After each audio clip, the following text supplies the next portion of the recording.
I'm sorry. Yes.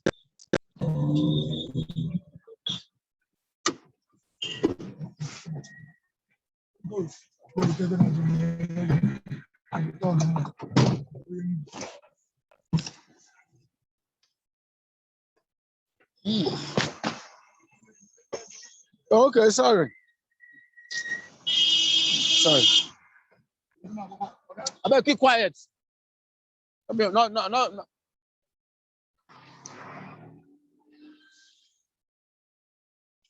Hundred nine. Okay, nothing nice.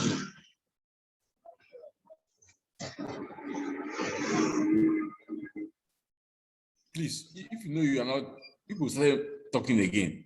Unmute yourself when you are.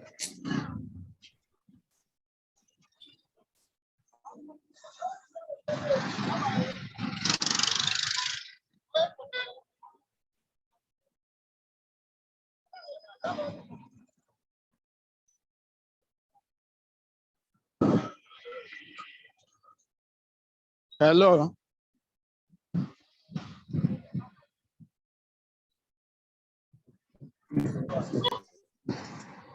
Hello. Yeah. Hello. Engineer Kerry.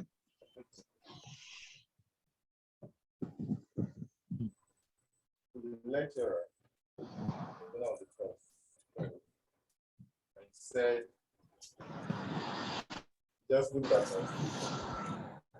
I said, I feel, so what am I writing? What is all this nonsense?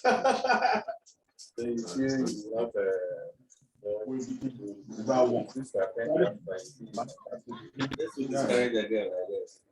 I didn't know. You understand? I don't know.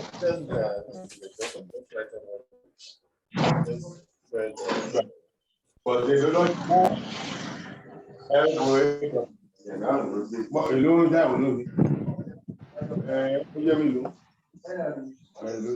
Hello. And we are sorrow.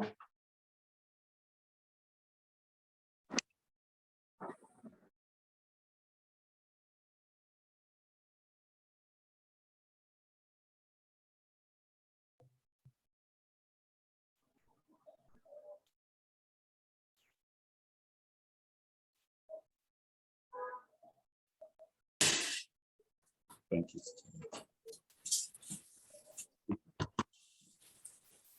Good morning, everyone. This is Musbah Lawal. Good morning, sir.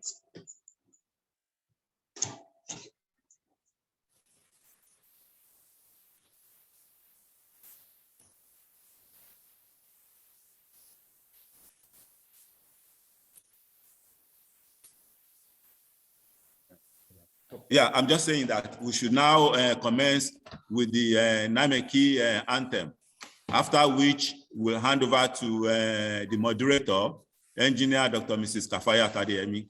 Can we have the nimeche anthem, please? Thank you.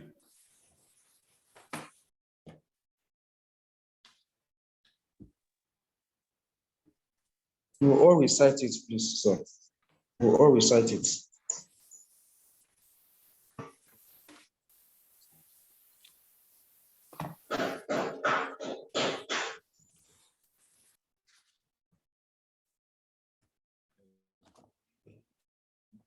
Can we go?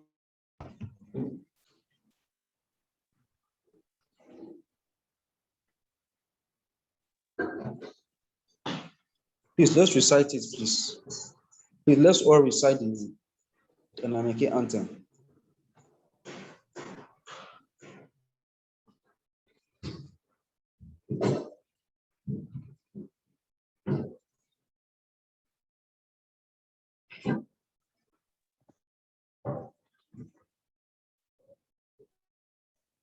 The best of the best is yes. Don't we have it online? Yes. I don't have it online, ma. Yes. I don't have it online with me, ma. I don't have it online with me. You should just recite it.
Thank you very much. Now I'll just say a very short prayer, and then I will hand over to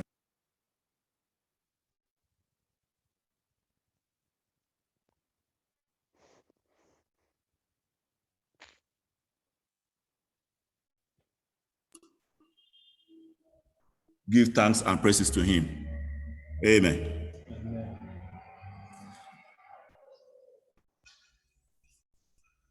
Okay, so let's have the moderator, please. Okay.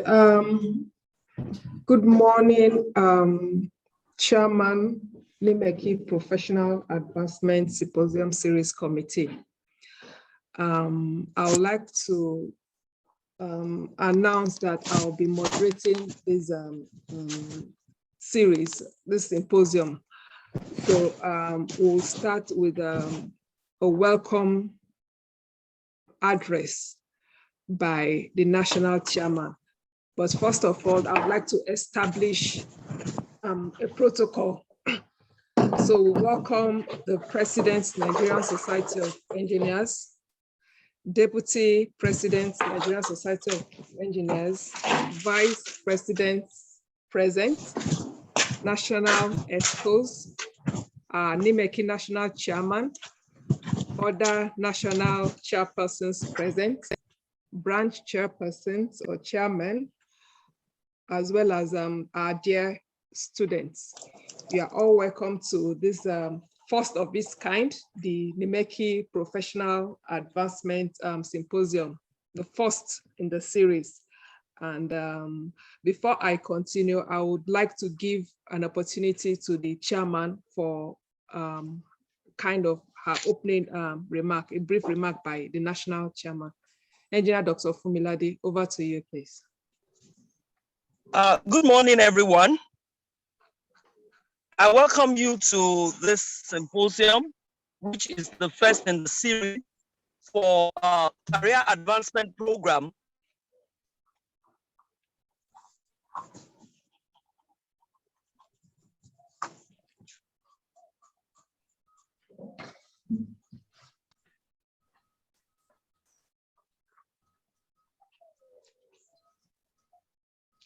Is there a problem with the audio?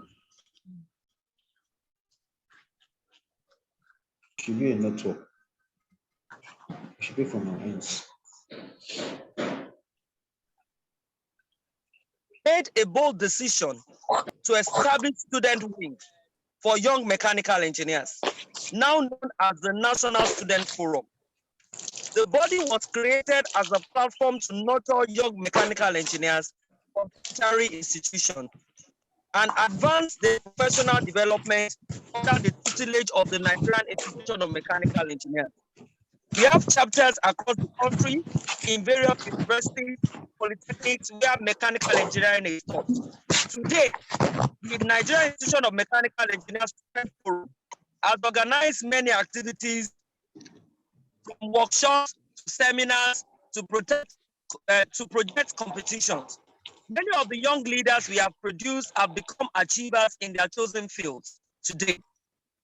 NMEKI Professional Advancement Program Series is one of our efforts towards mentorship and professional development of student and graduate members and those in their early careers and early years.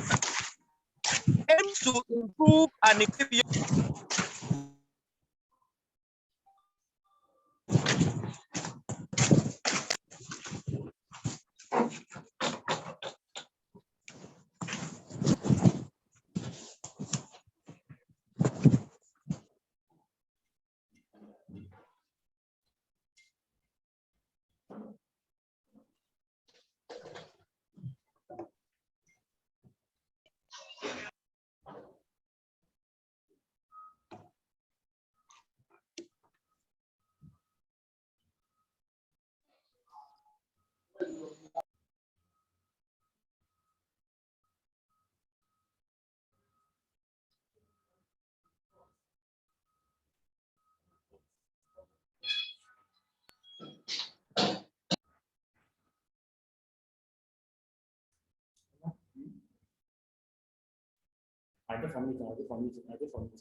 We'll be launching it officially at the University of Ibadan, where our young engineers will have the opportunity of advancing in their career.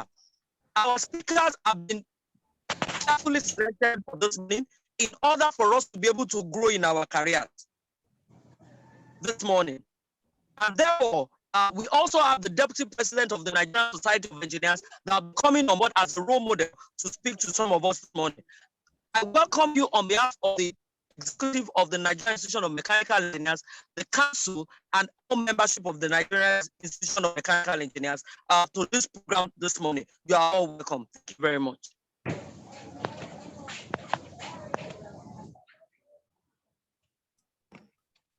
Thank you, National Chairman, for the brief. So we move on to the National Students and Graduate Forum Committee Chairperson to give us his or her brief. Can you go on, please? Thank you very much. Let me ask for your permission to stand on the existing protocol as established by the moderator. My name is Musbao Olalekan Lawal, and I'm the chairperson of the National Students and Graduate Forum Committee. I'm just going to say, add a little bit to what the national chairman has said concerning the establishment of symposium / lecture series. It is my hope that this kind of event will establish the kind of environment, information, and know-how that is required by our engineers to prosper. This is the beginning of this kind of effort that we are seeing in this country, and we hope that nimeche will continue in this stead so that our young engineers, our youth will have reason to prosper and to develop in the direction that they so wish.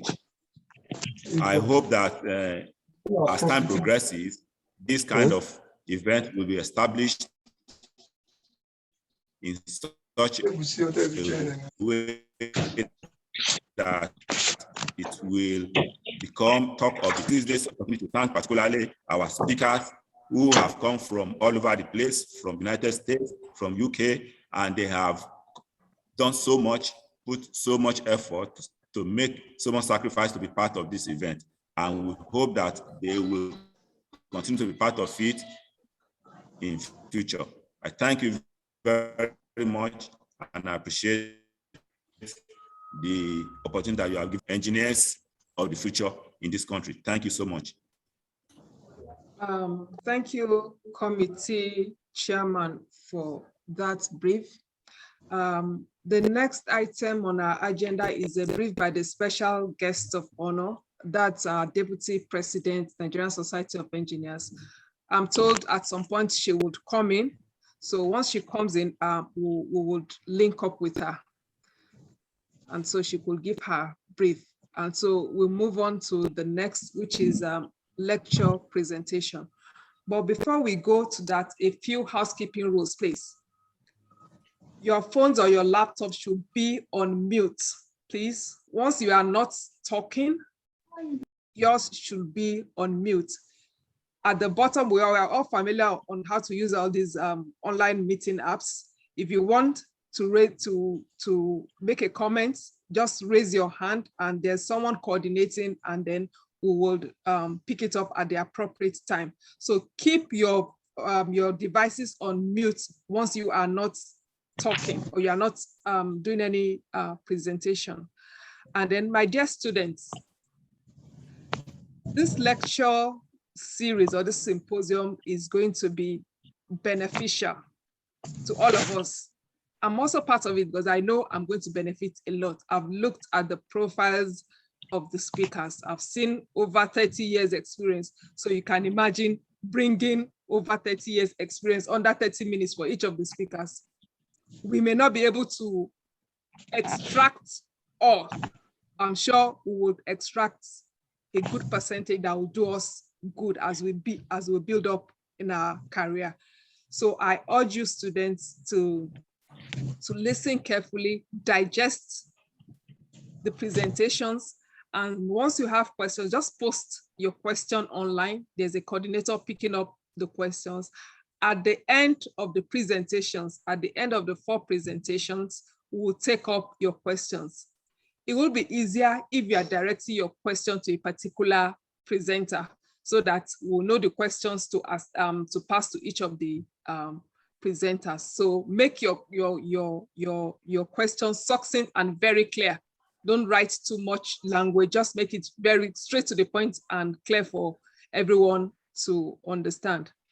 And for our distinguished speakers, I want to thank you for taking time to join us. I've read your profiles from different parts of the globe, from UK, from the US. We really appreciate your presence. And in no particular order, I'll take the first presenter, Engineer Seyi Adeleye.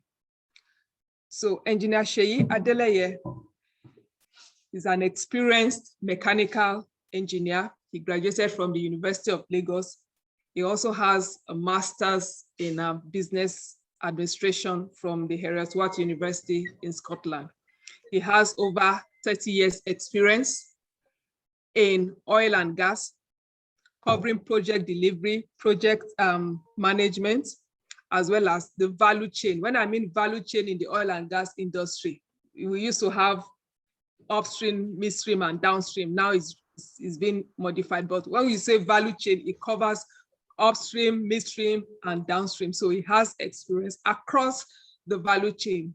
He has this passion of developing and mentoring others. He has that passion. So you can imagine what he's going to present and deliver to us today. He has that passion to mentor and bring up others so that there's that values he transfers to our young upcoming engineers. So he's worked in the oil and gas. He started his career in Port Harcourt with Michelin and moved on to the oil and gas sector. Now he's doing some passion work in terms of mentoring and building up our young engineers. You can also read his profile. So this is just a summary of his profile. He's joining us from US, so Engineer Adeleye.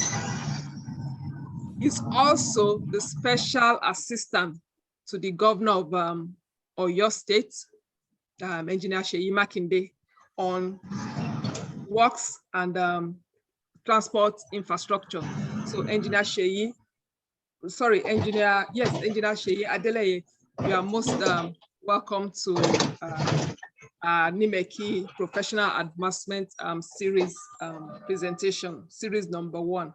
So over to you for your presentation. You have 30 minutes.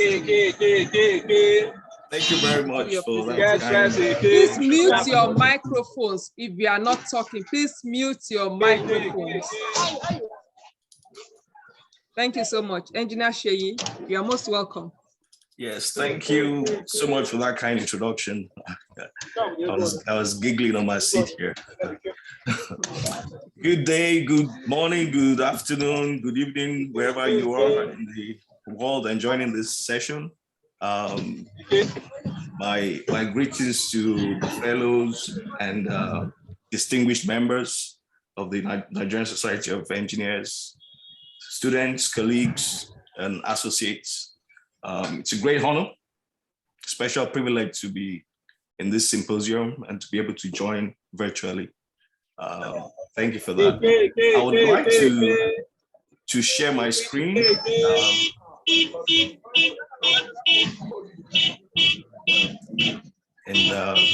And take it from there.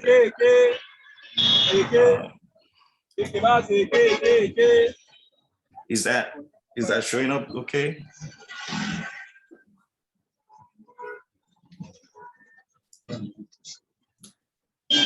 Is the screen showing good? Yes, it's good. The screen is showing, yes. Go ahead, please. Excellent, thank you. All right, I'll just briefly try to dimension this topic. It's very interesting. It's about the role of mentorship and sponsorship in supporting innovators and inventors. Now you might wonder, who are those innovators and who are those inventors, right? We have innovators and inventors with us. A lot of you are innovators, a lot of you are inventors. The difference is some have gotten to the world's realization, some have not. So what do I mean? A lot of us sing in the shower. We have those singing in the shower moment, but only few are able to get to the Broadway, only few are able to get to Grammy Awards, either because nobody spotted or nobody heard your singing, or you just gave up on that dream. So a lot of times, we have these things with us. We also have mentors, we have sponsors in our midst. How do we bring them together in such a way that it can benefit the society? I would do my lecture, do my talk today, first of all, starting out with some groundings, some basics. And on the screen now shows Maslow's hierarchy of needs. And of course, Maslow over 100 years ago came up with this pyramid of needs, a hierarchy of needs. And it talks about how every human being pursues physiological needs, and at some point elevates to safety needs, at some point to love and belonging type of needs, and esteem needs. And at the end of it, it caps out with self-actualization. Now, a lot of the things innovators and inventors deal with are around esteem. They tend to want to make a difference. They tend to be the difference. They tend to make a change in the world. And sometimes you need to also have the other needs met before you really can perform in that area. And that's where we'll see the role of either a mentor or a sponsor or a combination of both. Self-actualization, of course, is when you're up there and you think you've arrived, you've achieved, you're really fulfilled in your existence on earth and the reason you became an engineer in the first place.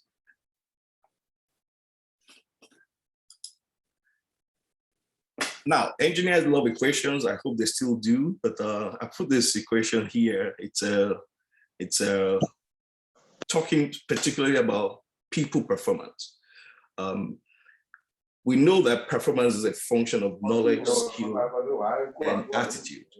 And knowledge, skill, attitude, you might say, that's your capability, your capacity, what you've learned, what you've been able to accomplish, and also the attitude, how you desire to be the best or want to be on top of the world. Attitude is a function of environment, and I'll speak to that when we come back to the discussion of what a mentor is. Desire is influenced by behavior, the protagonist behavior. Desire is a function of beliefs and it's a function of beliefs and feelings. But we also know that excellence or improvement is layered on top of skills, is layered on top of your systems and processes. And of course, the real Olympic performance comes with your own behavior. So if I take an example of a sports person, so you can't be a gold medalist if you don't have the skills. So the skills is basically the starting point. Now those skills have to be honed in such a way that it can win, in such a way that it can be channeled to give you the laurels you need. Now, there's going to be tools that are going to be available to you. You don't want to wear vests that are going to be cut in the wind. You want to wear streamlined vests. You want to have the right type of shoes. If you're a sprinter, you want to learn the process. You don't jump the gun and stuff like that.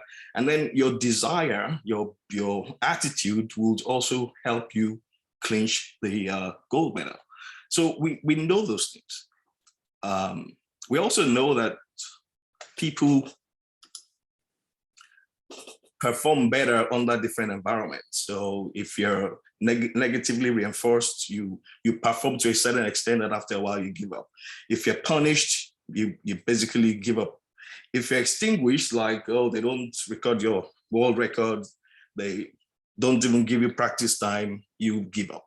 But what we've seen to help most performers is positive reinforcement, where there's some kind of a reward at the end of the day, encouragement, pat on the back, and guidance to achieving what works. So typically, the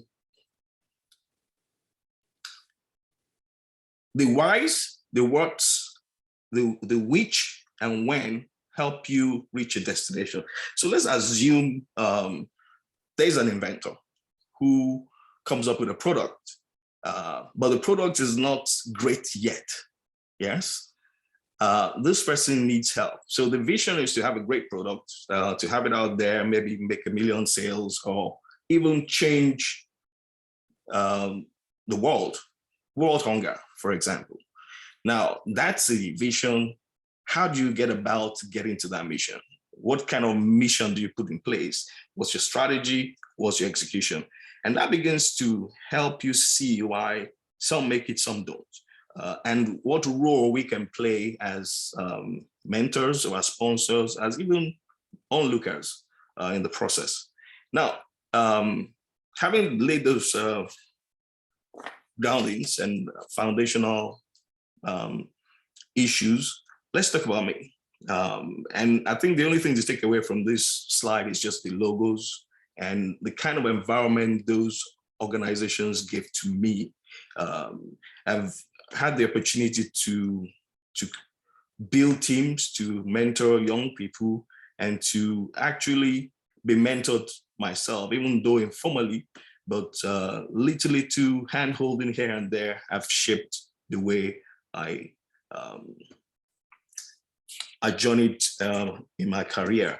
Like it was mentioned earlier, started out as a mechanical engineer, University of Lagos, and then youth service took me to Port Harcourt, and I joined Michelin. And then thereafter, Shell. And Shell took me overseas, and I worked in Brunei, worked in Houston, visited a host of countries. I came back to Lagos to work for Oando, and then went back to Houston on a private engagement to work for myself. Right now I'm in public sector, special advisor to the executive governor of Oyo State. And in all these different environments, I've had to learn, I've had to interact with people, I've had to groom young people as well. In one of the situations, I've also had to implement a mentoring program, implement a structured career program, and I've seen people nurtured through that program. I've seen the difference even a little effort can make in somebody's career. Now, let's go into the nitty-gritty of mentorship or sponsorship, and or both. There are two dimensions if you want to look at it. One dimension is that of the skill, and then the other dimension is that of the environment. So you want to have the skill and you want to have the environment to be able to practice, or to be able to grow, or to be able to even be challenged in your knowledge. And a lot of times we see things on YouTube, we look at paper articles, we see lots of Nigerians with innovative ideas, with lots and lots of creativity out there. And sometimes you just wonder as to, oh, how I wish this guy could do this, and how I wish I could help in one way or the other to bring that product to market, or even to improve on the product design. Mentorship on its own would be providing guidance to that person, sharing knowledge, and really, really holding the hand and patting on the back. Typically, coaches work like mentors, because a coach is the one that's going to make you wake up at 3 a.m. to go practice, because he knows it's those kind of skills, those kind of endurance that you need to be able to become a winner. We can also look at this topic in the realm of King Richard Williams, who decided to mentor and coach his daughters to become the leading tennis players in the world. Now, at some point, he also needed Nike. At some point, he also needed some other people, organizations who now would fulfill the role of sponsorship. So mentorship, more like a coach, more like the big brother, more like the guide, and sponsorship, more like the one that gets you out there to really, really accomplish the dream. So one side takes care of deepening the skills and the professionalism.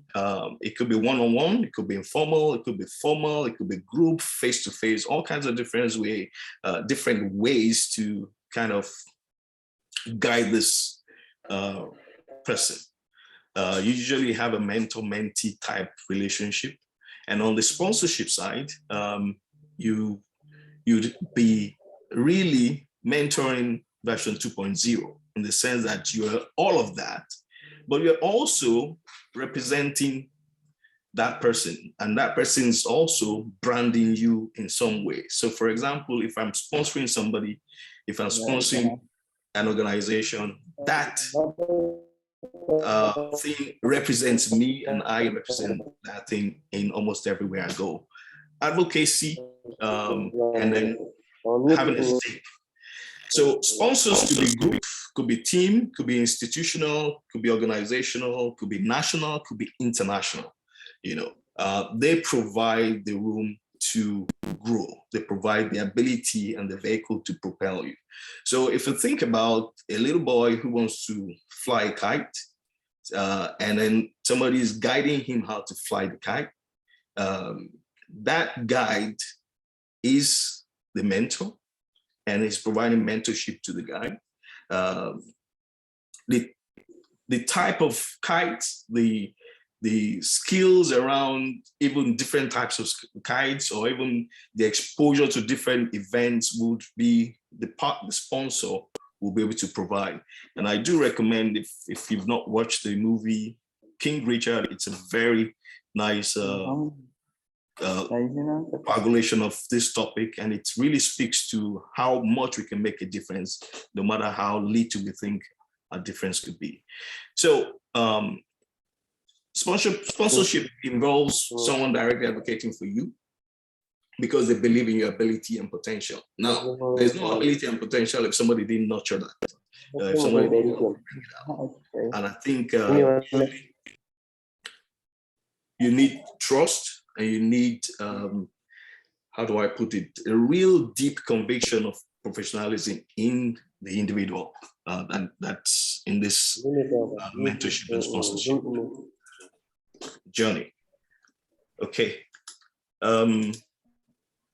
So these are the two dimensions I was talking about. So the first dimension is the challenge. So take that as the y-axis. And then the second dimension is the support, or basically the cooperation you get. And if you can put that into a variety of contexts, sports, or even machine building. I see a lot of vehicles being built and all kinds of different things. Now, the mentor would deepen the professionalism.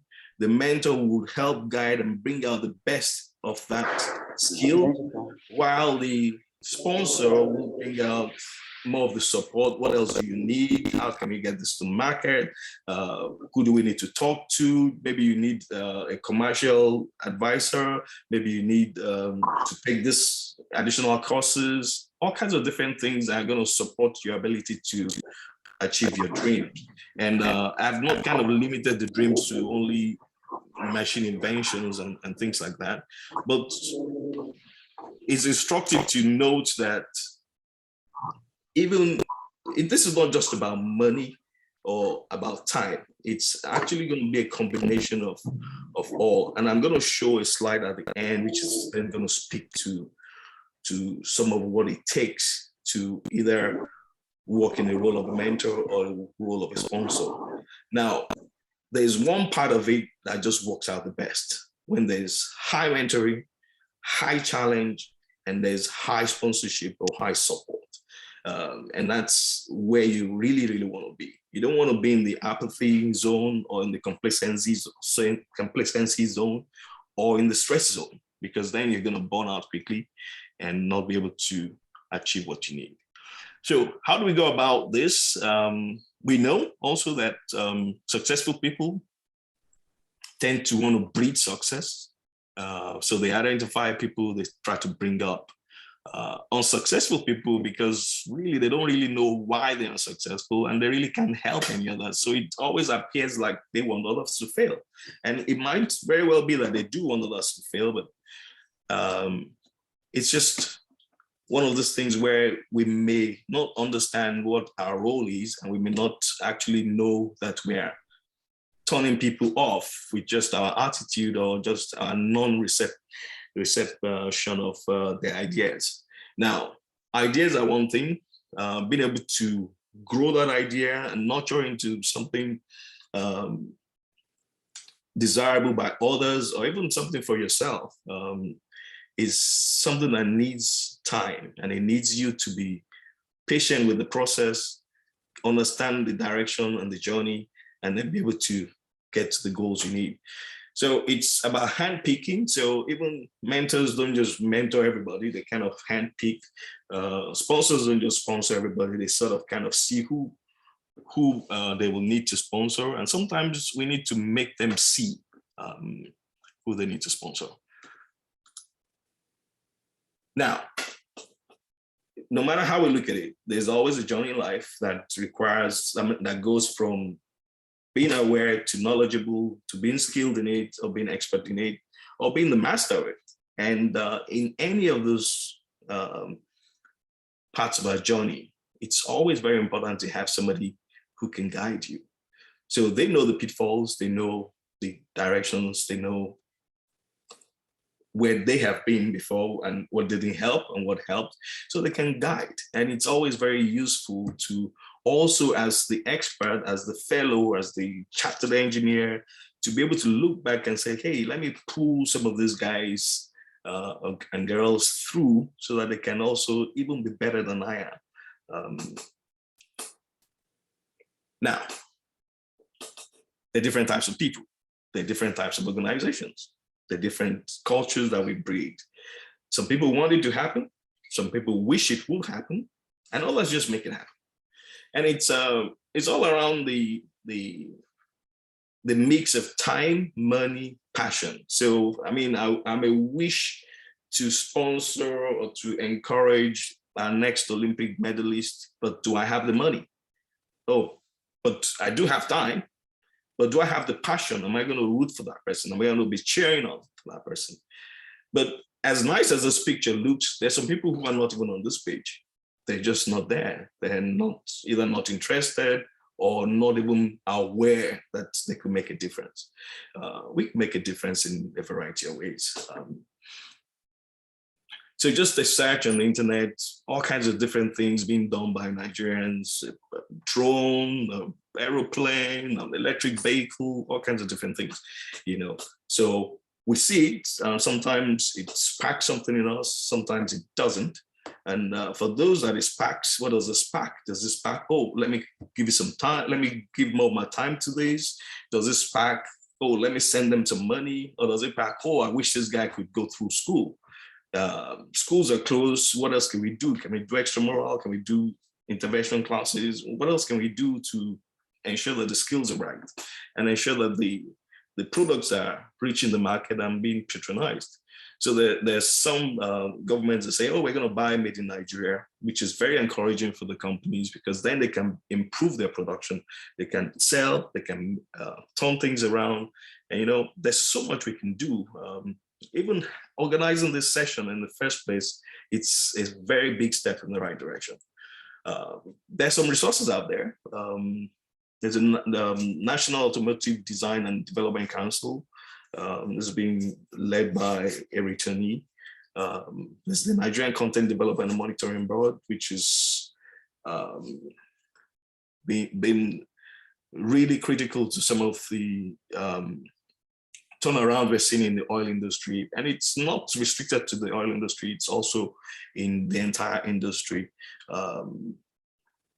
There's the Raw Materials Research Development Council. There's the African Regional Center for Engineering, Design and Manufacture. There's an Actus Nigeria that holds a summer competition, which really targets entrepreneurs and inventors and people with skills that are identified right from the university or polytechnics, and not just to CEO level. There's also a Young Innovators Nigeria. It's private organization, but it's there helping out in the IT space. There's the Federal Institute of Industrial Research in Oshodi, and it's interesting that all these different things exist, and we have all these different inventors or bright young people, and we have passionate people, and we have people with time, and we have people with money, organizations with money, and somehow we need to bring it all together. And that will be the end of the structured part of the presentation. But I wanted to also go back to some of how I've been brought up and some of the things that I've seen make a difference. There was a day I was driving in Port Harcourt, and somebody chased me down and flagged me down and said, "Oh, do you remember me?" And I was like, "Yeah, I do. So where are you? I mean, what are you doing? Where are you?" He said, "Well, he took my advice and he pursued his university degree. And now he's in university, and that, thanks for the advice. And after he said that, I could then remember that, yes, indeed, I did advise him. Because I saw a young man working the floor, and I thought, oh, why are you here? Said, well, I've passed my JAM, but I couldn't get into uni. And that kind of touched me, and I was like, no, I think you should try to get into uni, because the world is going to be different once you're able to pass that stage. And he took my advice. He's a very accomplished geologist today. And that's even in the very beginning. So that's really my year one out of college. And I've seen many different things over the years, different people and different ideas. Even personally, my final year project in uni was design and construction of a dishwasher. And my father, who's late now, would not understand why I would not make that commercial. And he continued to talk about it and to mention it, but I had other dreams. But it would have been different if I had a mentor or sponsor at that point in time. But that's just one idea. There's several other things that come up to each and every one of us. And there's several other opportunities we have to speak into somebody's mind, or to speak to somebody's hearing, that can make a difference. I've seen a lot of situations where you're the best in what you do. You don't think there's any room for improvement till you meet a peer who opens up your mind to a different dimension of things.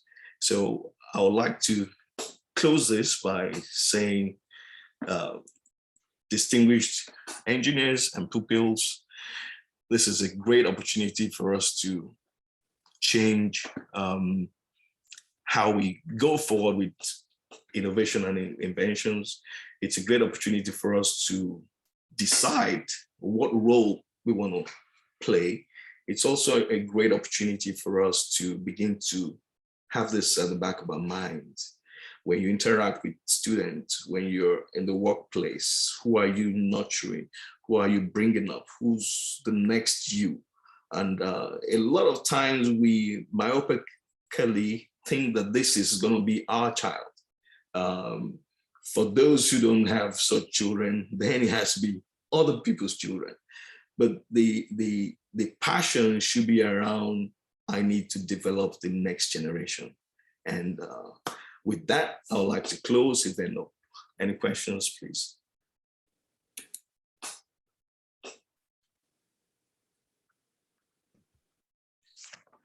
Thank you so much, Engineer Sheyi Adeleye. Like I said, we have learned, from this presentation, I've gotten some points I've held on to, and I'm sure my students as well, they've understood, or they've seen certain things, or they've known certain things which weren't known to them. You made mention of performance. He started with an equation. He said performance is a function of knowledge, skills, and attitude. Attitude is key. If you want to be a high performer, your knowledge, you must have knowledge, you must have skills, and you must have that attitude. I want to succeed. I want to make something good. I want to make an impact, a positive impact. So it's a function of your knowledge, your skills, and your attitude. He also made mention to us what mentorship and sponsorship means. As a young graduate, or as a student engineer coming up, you need a mentor. You need someone to guide your steps, to guide you, to give you constant feedbacks, to straighten your path. Let me put it that way. And then at some point, you will need a sponsor, someone to push you out there, to rebrand you, to make you come out there. So, and he said something, he said, successful people, they want to succeed. And then unsuccessful, they want others to fail. So it's left for you now. Do you want to associate yourself with successful people, or you want to go along with those that just want others to fail? So that should stick to your memory. Successful people, they want to succeed, while unsuccessful means they want others to fail. And then mentors don't do what? They don't mentor everybody, as well as sponsors don't sponsor everybody. In whatever you do as students, as young graduates, you need to be competitive. Because it's just like you want a research grant, and you think you have to convince the person providing the fund that it is worth his money. So sponsors don't just sponsor anything they see. Well, likewise, mentors too. So you have to be competitive, you have to be selective, you have to know what you want to set out to. That brings us to creativity. So let me now go back to what our presenter has said, but you can keep your questions coming. If you have areas you want more clarification or questions, comments, keep them coming. There's someone tracking all of that. So once again, thank you so much, Engineer Sheyi, for the wonderful presentation.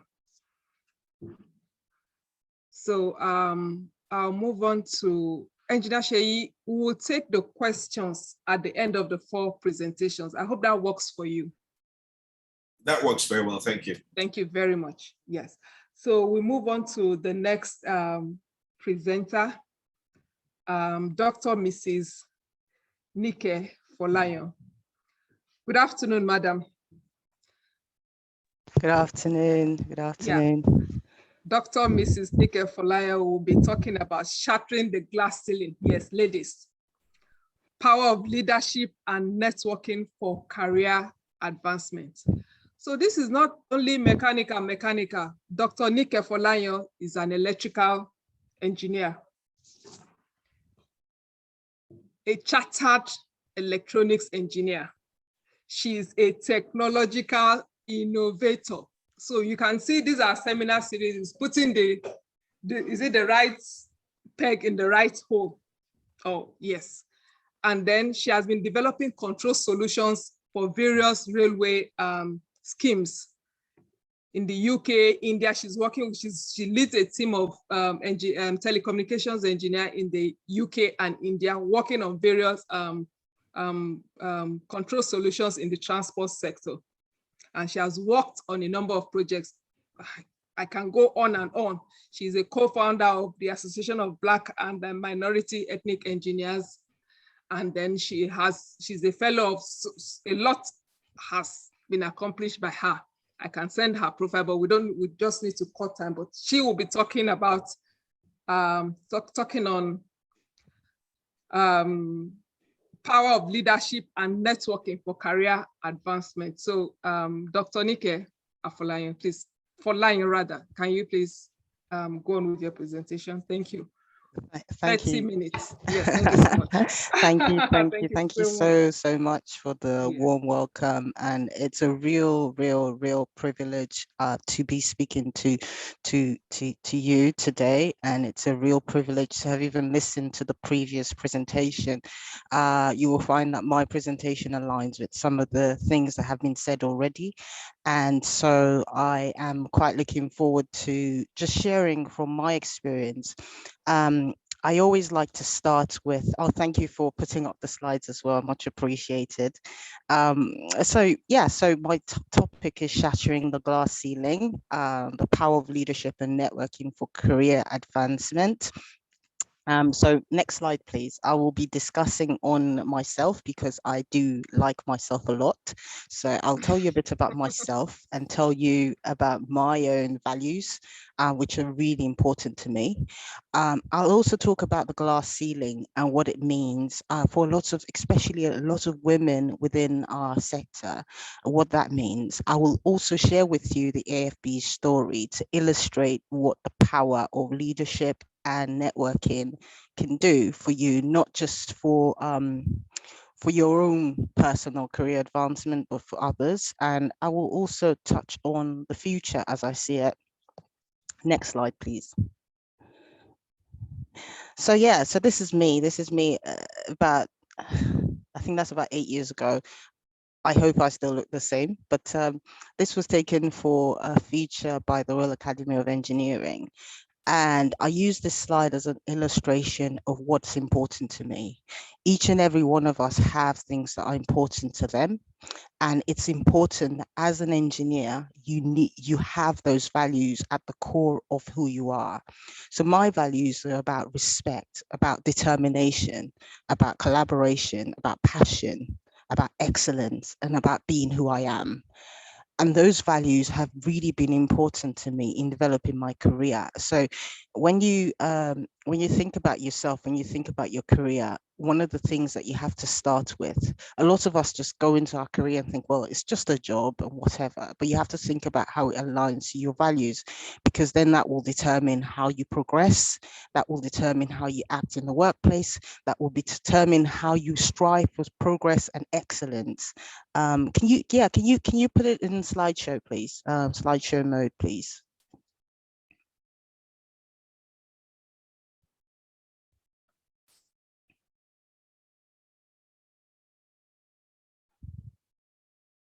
I think that would be at the bottom of the page on the right-hand side. There's something that usually is there to say. Perhaps if I share the slides, would that be better? So I can just control it. Yeah, I'll just share the slide so that I can just control it from there. Let me share my screen first, and let me share the slide. Yes, I think normal, and then I can put it in slideshow. Okay. Yes, okay, so I've talked through this already. So yeah, I'm going to go from here. So I always like to talk about the engineering side of things, because a lot of the time when I give presentation about the work I do in general, I miss out the fantastic opportunities that I've had to work on some of the world's leading projects. So one of the projects I always talk about working on projects in most of the continent. So I'm going to share with you one project that I've worked with in every continent. And this slide is a bit controversial because I talk about, I think I have something to say about the jollof rice in Ghana. So I worked on a project in Ghana called the Bus Rapid Transit project, which came after the Nigerian BRT. And the most important lesson I learned about working on that particular project is how the Department for Transport in Ghana, Accra, were really, really keen on ensuring that lessons learned from the Nigerian BRT system were implemented into the Ghanaian BRT. Now, that's really important for us as engineers, that we keep trying to better the value of what we have. So rather than trying to reinvent the wheel every time we do something, we need to consider the importance of evaluation, the importance of taking examples from wherever you can to make a difference. I've also worked on if you have ever been to Edinburgh, you will see that there's between the airport and the city, there is a train station. Now, because my work is not kind of physically building the station, it can be easy to miss, but that project was looking at implementing the first digitized network on a train station in the UK, because all the systems at that particular time were analog. So I had the great opportunity to work on this project. And what the important lesson for me was on this project was the importance of sustainability and future thinking. So as an engineer, you must always think about the sustainability and future thinking, you know, so you're not just building for now, you need to question, you need to evaluate and think about, you know, in 10 years time, in 20 years time, how am I going to look at this project? Is it going to look the same? It's going to have the same level of value? So yeah, so that was my lesson learned on that one. I'm currently actually working on a project in Colombia, in Bogota, Colombia. And, you know, similar to the new infrastructure in Nigeria, they are building a 16-station metro across the city. And this project was really complex because the client is actually Chinese. We are working with colleagues in Canada, and in Colombia. And so for this project, what I learned as an engineer is the importance of cross collaboration. And this will all make sense when I start talking about networking a bit. But those things are really, really important to understand the importance, to understand different people's values, different people's culture, and appreciate it for what it brings, what the positives, rather than looking at it from what the negatives might be. We have a big issue around the different kind of languages. Today you're speaking Spanish, someone else is speaking in Chinese, someone else is speaking English, and so on. But working in that melting pot kind of brings real value to work. So if you are recruiting people into your business, if you're a business person, think about not just the people that align with your ways of doing things and your culture, but look at it more broadly about people that can bring a difference, that can improve what you're trying to do. And then I think this is the last project. This is a project I worked on in Australia. And this one is about innovation. So as an engineer, there's so much importance around innovation. And innovation doesn't mean that you've invented a new thing. It means that you've made an improvement that can actually make a difference. So this year, the Young Engineer of the Year for the UK is a young man called George Mafidon, who is of Nigerian origin. And what he's done is that he worked with Rolls-Royce to improve a particular small part of a system that has actually saved them about £50 million. So when you think about innovation, sometimes we always think about it in the big, broad, I'm going to invent something that's going to take me to the moon. As an engineer, you've got to think about what you can improve, what the innovation you can bring to even the most mundane tasks. How can you make it more efficient? How can you make it easier? This is a project I'm currently working on as well. This is High Speed 2. You may have heard of it. If you could go on YouTube, there are lots of videos about it. Similar to the Elizabeth line, which just opened, which I also worked on. This is a project, a railway project that is going to revolutionize the way that we travel in the UK in terms of speed. And this brings together all sorts of engineers again. So as an engineer, the great thing about our profession is that no one's isolated. So you're working in teams and you're bringing things together to make a difference. So just continue to think that, you know, you're in a privileged position as an engineer to actually make a difference. And you need to understand how your values, your personal values aligns with the ethos of engineering around cross collaboration, around innovation, around making a difference to the bigger picture. This is just some of the stuff that I do on AR, virtual and augmented reality in transportation. But going to today's topic, the glass ceiling. So when people talk about the glass ceiling, they're talking about a metaphor. It's a metaphor for an invisible barrier that prevents some people from rising to the senior positions, especially, you know, when they talk about the glass ceiling, they talk about women. Now in the UK is a bit different. There are lots of strands that cause you to have a glass ceiling. And some people have even suggested that it's not a glass ceiling, it's a concrete wall. So even more difficult to get through. So, you know, there's, you know, subtle forms of discrimination that stop you from getting to the top. So I'm going to share with you how my journey has been and what I've been able to take and what values I've had to be able to take things forward and progress in my career. So for me, when you want to achieve your objectives in your career, you have to think of a number of things: your qualifications, your experience and knowledge, your network, and how you can apply leadership in the space that you're in.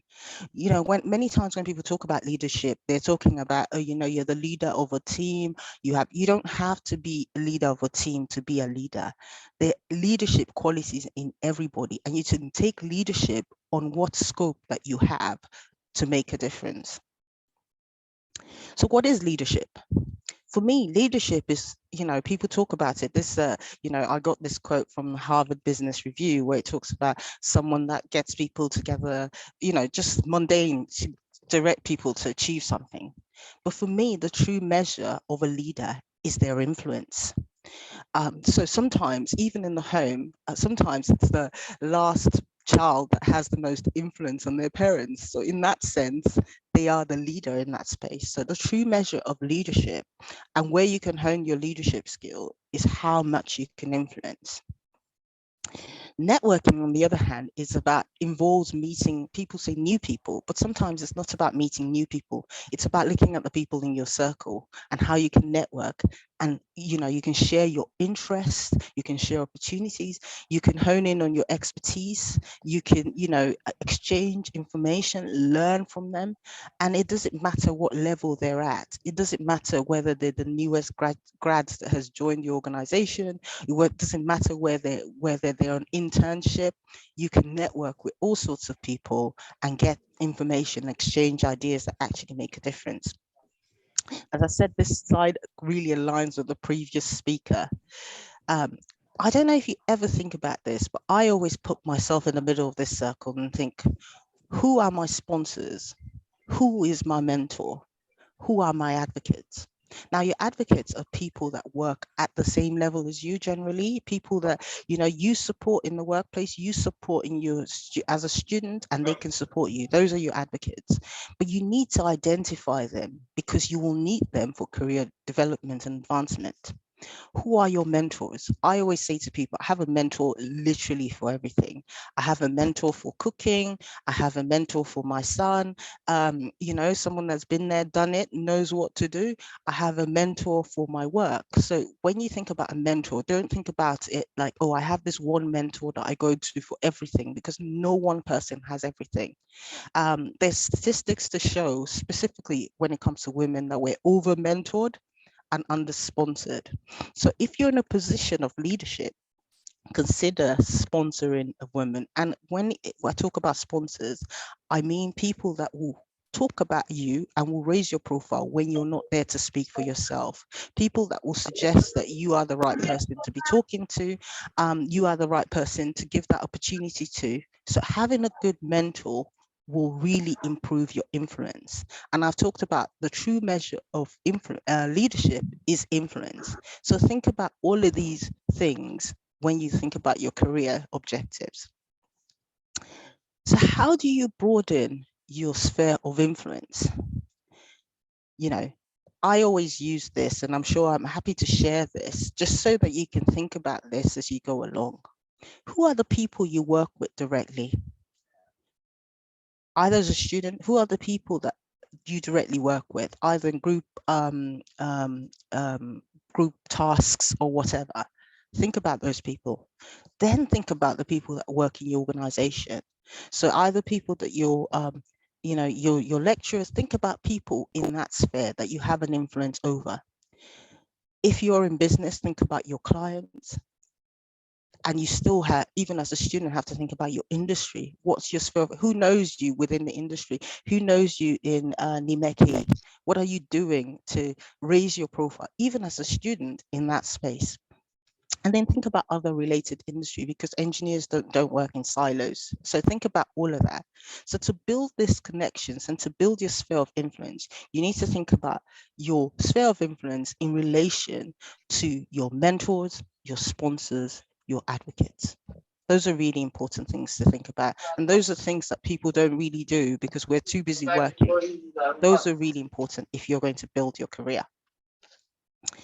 So how do you demonstrate this influence for career advancement?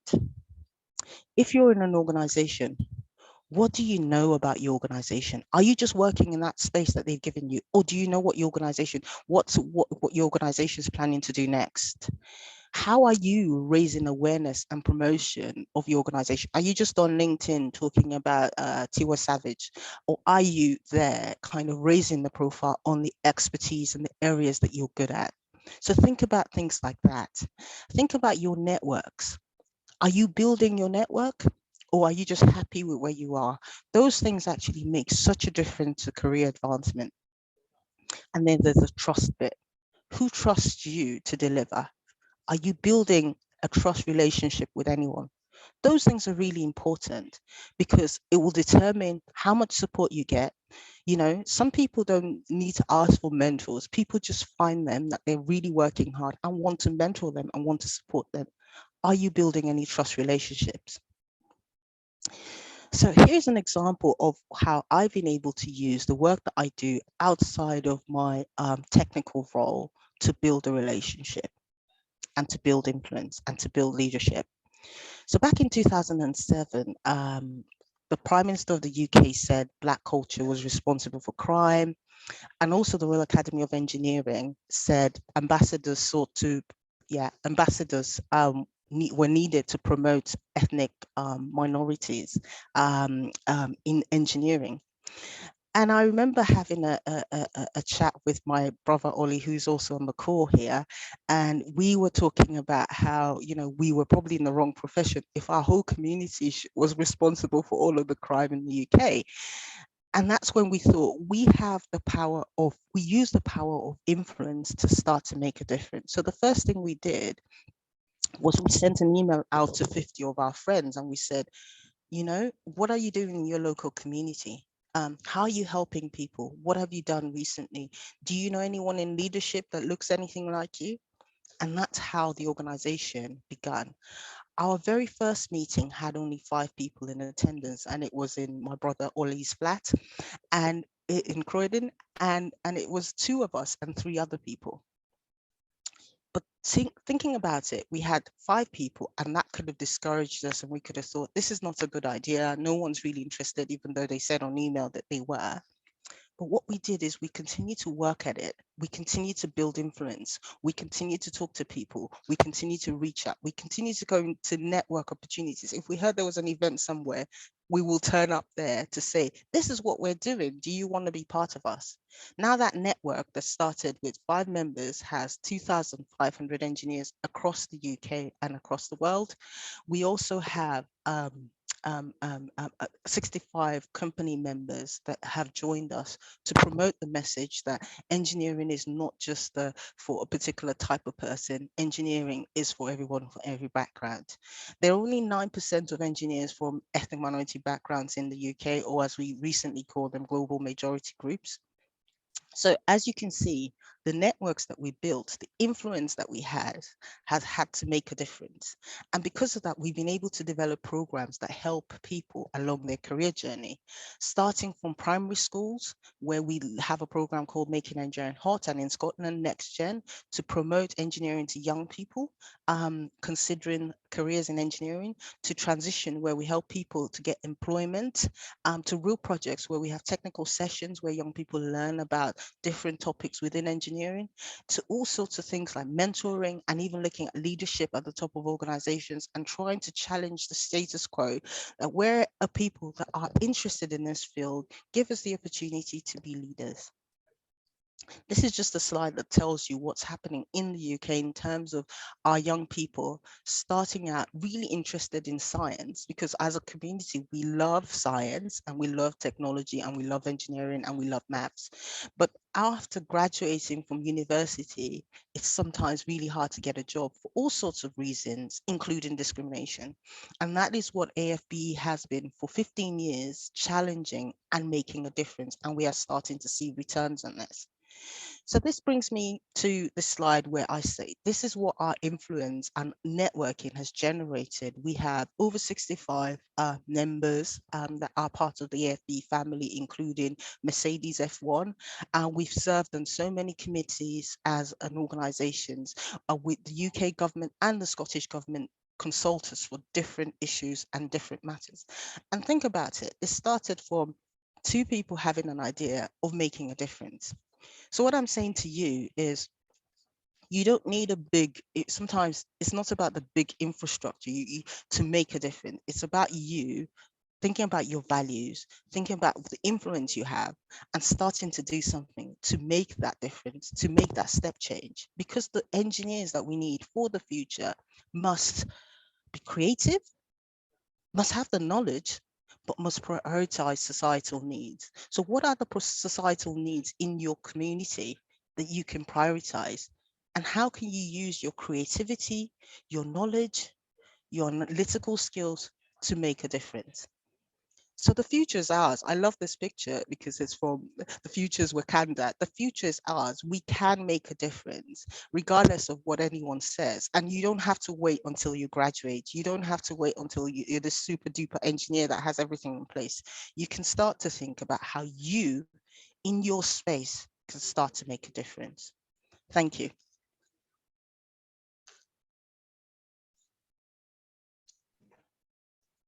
Thank you so much, Dr. Nike Folayo, for the presentation. Wow, that's quite insightful. My students, I guess it's quite an interesting presentation for you. The starting point, you must have values. As individuals, we must have values. And how does these our values, how does they align with our career? As young engineers, as upcoming engineers, how does our values or the values we have, how does it align with our career? So that's something for us to reflect on. What are our values? How does it align with our profession, our career? So if we've never thought of that or we've never looked at that, let's try to do a reflection on this and try to see what exactly we are as individuals. What values do we hold? My values may not necessarily be that of Dr. Nike, may not necessarily be as any of my students. So what are my values and how does it align with my profession, my career development? And then you don't get involved in a project because you just want to be part of the project. You must pick something positive out of the project or bring in something positive to it. Your project must make impacts. So the projects Dr. Nike has gone through or has implemented goes or aligns with her values, sustainability, cross-collaboration, and all of that. So each of the projects, she has something positive she's taking out. For us to grow, we mustn't focus on negatives. Let's always look at the positive and see how we can make more impacts. And she said innovation is not about building new things. You can improve existing things. You can make them more efficient. Like the example she gave, it's saving millions of pounds, just an improvement on that. That's innovation. You don't have to say, oh, I want to invent something out of space. Just, you can also make an improvement on existing devices. That's also innovation. Engineers of the future, what do we need? You must prioritize societal needs. That's key. You must be knowledgeable. You must be creative. And you don't wait till you say, I'm a graduate or I've graduated. This is something that should be in you. You are an engineer, problem solvers. So how do you go about solving problems? You must be creative. What are the problems? What are the societal problems around us? You must be knowledgeable, you must be creative and all of that. So let me not go revising the tape, or how do I say it? Thank you so much, Dr. Nike, for this wonderful presentation. So could you wait till the end for your questions that will come in? Thank you so much, we're grateful. Now we move on. Next, there's a slight shift, reorganization with our presentation. We will take Dr. Bingpe now to give us, to make her presentation, and she'll be talking on Dr. Bingpe Oshosami. She's a mechanical engineer by training with over 17 years experience in logistics, procurement, and supply chain management. She's passionate about matters pertaining to racial equality, process efficiency, consistency of policies. She'll be talking on leading technopreneurship for social impact. Leading techno-entrepreneurship for social impact. The word techno-entrepreneurship, a merger of two words, technology and entrepreneurship. So she's going to give us a presentation on that. Over to you, Mrs. Adebimpe Oshisomi. Thank you so much for joining us. Thank you so much. Can everybody hear me? Yes, we can hear you loud and clear. Thank you so much for being flexible. I am grateful. Let me see if I can share my screen.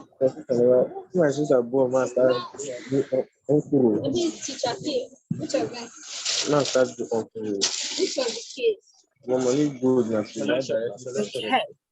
Good afternoon, everyone. Or are we still in the morning? Yes, good afternoon. All protocols established by the moderator duly observed. I feel honored and humbled to be here today. And I would like to say a big thank you to the organizer for putting together such a robust event. I've been blown out of the waters by Engineer Sheyi Adelaye and Dr. Nike Afolayo.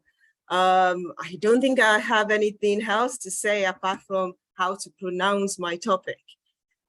As I've already been introduced, my name is Adebimpe Osunsami, and I'll be focusing on the topic leading techno-entrepreneurship for social impact. Techno-entrepreneurship is a portmanteau word resulting from the blending of two commonly used words. That is technology and entrepreneurship. We are all familiar with the word entrepreneurship and technology, and this is what I will be focusing on today. So technology and entrepreneurship, whereby an individual sets up a business or businesses in the hope of a profit using science and technology. So what is it? What is techno-entrepreneurship for social impact? Rather than breaking it down into different words, I'm thinking I should tackle the whole class together. And that's what I will be doing today. Whilst a technopreneur, just like any other type of entrepreneur, will set out to make profit, the focus of today is how this type of entrepreneurship can lead for social impact, how the entrepreneur can deliver services and or products using technology for social causes. So essentially, the focus is to lead for social impact. The tool is science and technology, engineering, and the vehicle is you, your team, is the government to deliver this cause. So a techno-entrepreneurship will have a person or people who are technopreneurs focusing on delivering solutions to improve community, to make sure that the community can function. For example, the development of application through traditional coding, low code or no code technology to simplify various transactions in the community. Gartner, an IT research company, predicted in 2021 that 65% of all app development will include low code or no code automation by 2024. And we can see the proliferation. We can see the proliferation of this technological development across various sectors, which means you do not need to always learn difficult programming language to become a technopreneur. A technopreneur will use science and technology to overcome barriers through simplification and automation of repetitive process. A technopreneur will motivate others, will train others to solve community problems. A technopreneur is a leader. So you have that leadership quality in you.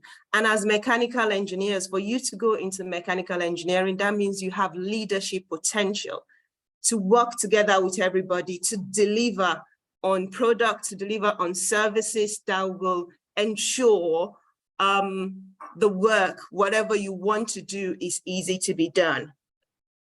He or she will work with others to find a lasting solution to a problem. Hence, a technopreneur is reliant on a group of dedicated people with different skill sets and resources working together.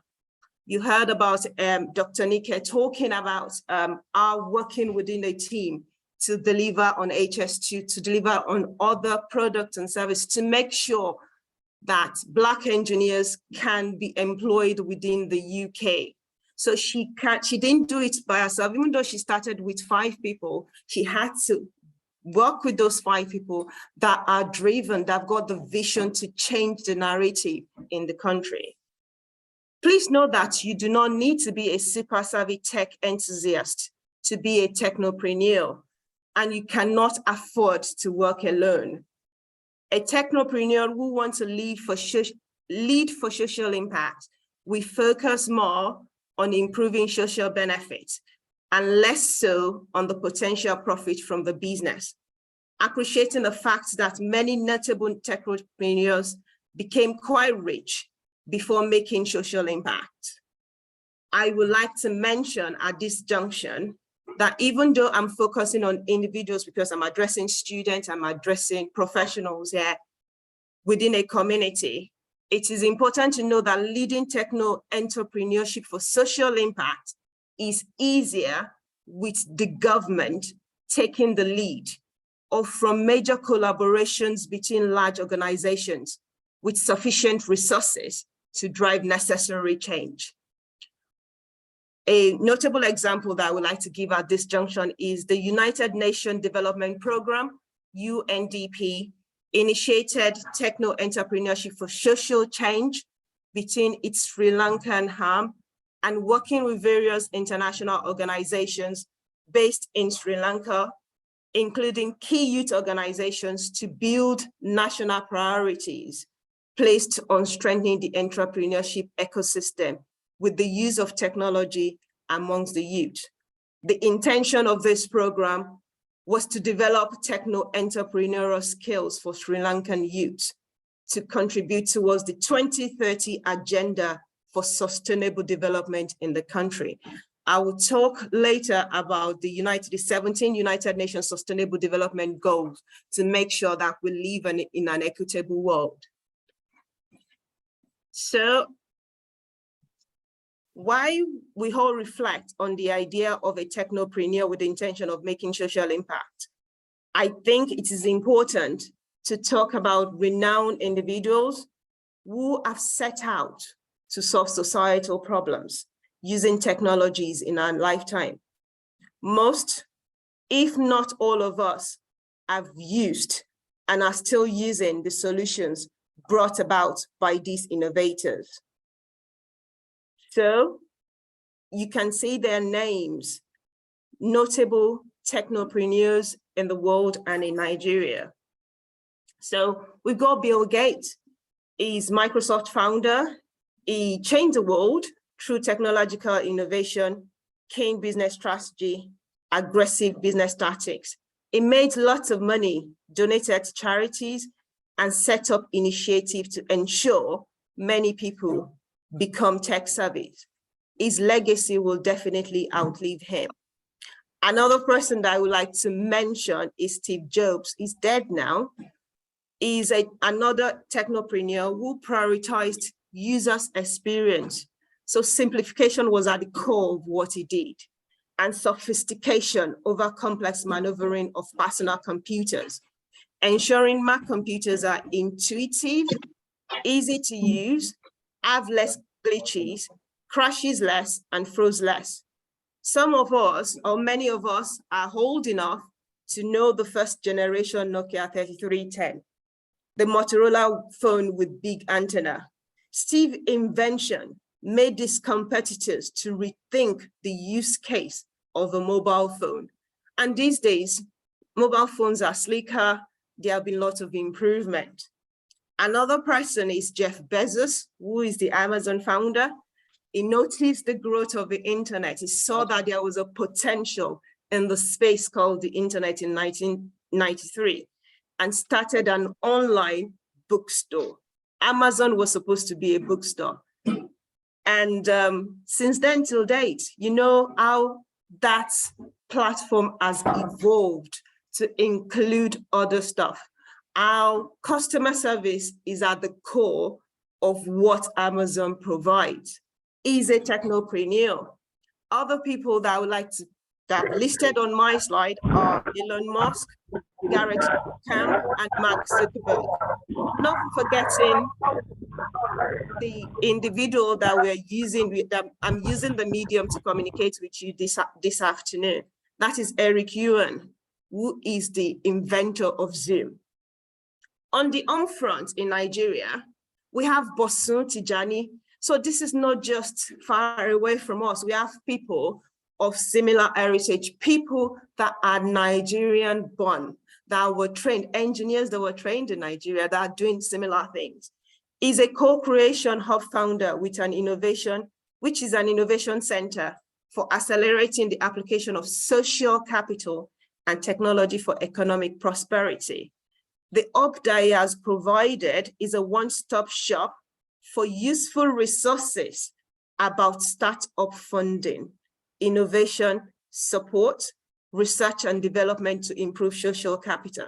So if you don't know about it already, now you know. You can look online and see what Bosun Tijani have got to provide for you so that you can use. Another person that is a technopreneur is Odunayo Eweni, is the Piggy Vest founder.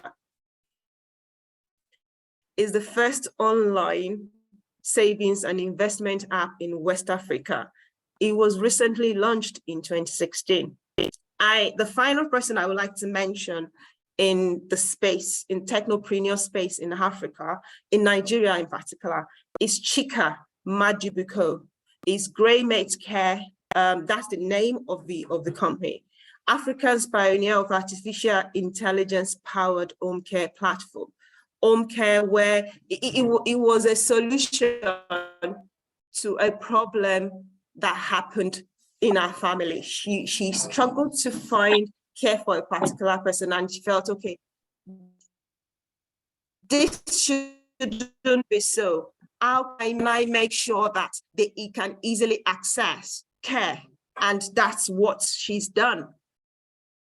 So the platform connects the elderly to vetted caregiver. Majority of these renowned technopreneurs have science, engineering, business, and technological background, and they were willing to venture into uncharted territory. Hence, I can confidently say that you have what it takes to start if you have not started already. So I will go on to talking about becoming a technopreneur. Having spoken about notable technopreneurs, you may be thinking, what do I need to do to become one? You need to be open-minded.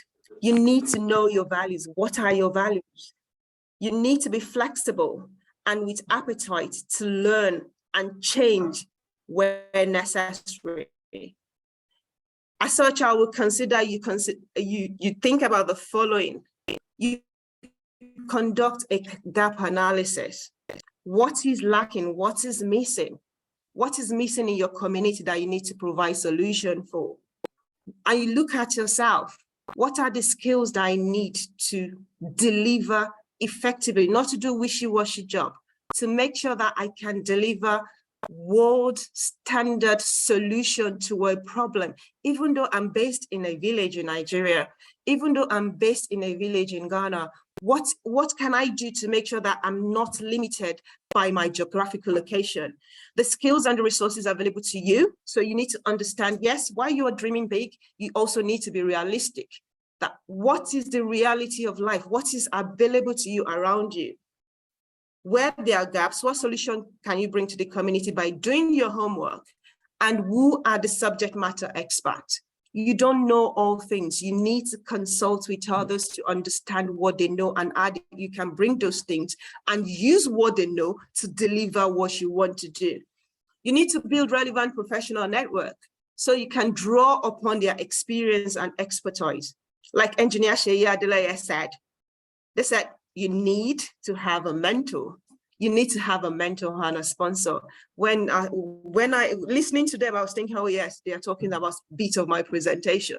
But yeah, it's true. You can't do this alone. You need people, people that have been there before you. So you need to tap into their wealth of experience. You need to learn from their mistakes so that you can improve upon them and deliver. You will surely make your own mistake. Know your competition, stakeholders, blockers, and enablers. So there are frameworks out there that you can use to evaluate external and internal factors to you. So we talk about the pestle analysis, We talk about the SWOT analysis. They are good framework for evaluating the impact of external and internal factors on your business strategy. Understanding this will help you to mitigate known risk and plan for the unknown ones to the best of your ability. Then you need to put pen on paper. You need to write things down. Write a business case. Have a short, medium, and long-term goals. What are you looking to achieve as a technopreneur? Then you need to source for fund. Because you need money to progress. You need money to deliver on, to get technology. You need money to train. You need to know where funds are available. You can source of funds from friends, from families. You can get business loans, but you need to make sure that you have a business case so that the bank can actually give you loan. You need to look at organizations that are out there, they are willing to invest in your ideas. Google search will help you to find this information. Then you need to collaborate with the existing organization with the intent to make social impact. Or alternatively, you can convince those who do not have the intention to go a mile with your service or product offering. Find out about existing infrastructure you can plug into. Do not limit yourself. You cannot afford to limit yourself. Go as wide as reasonably possible. Check in the long-term relevance of your offering. Don't be short-sighted. Think about, okay, I need to take a step at a time. What is the long-term goal? What can I achieve at the moment? What do I want to do in the future? Train, retrain, train, and act promptly. So,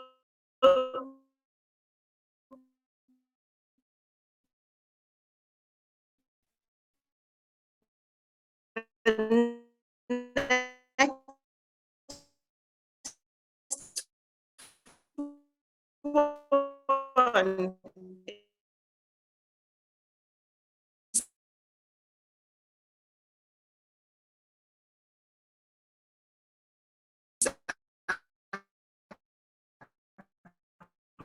across different sectors that will build, but not limited to educate.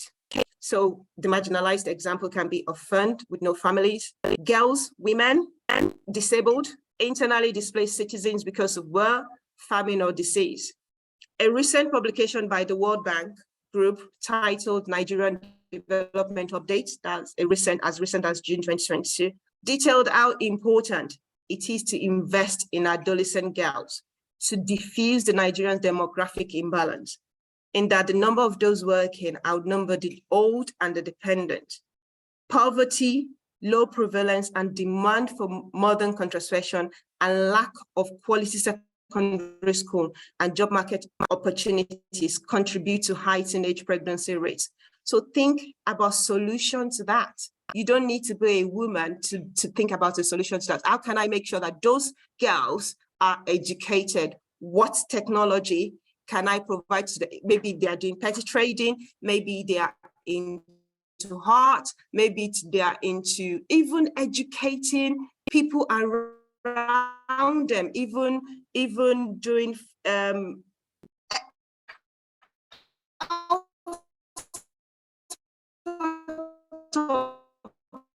industry that women can get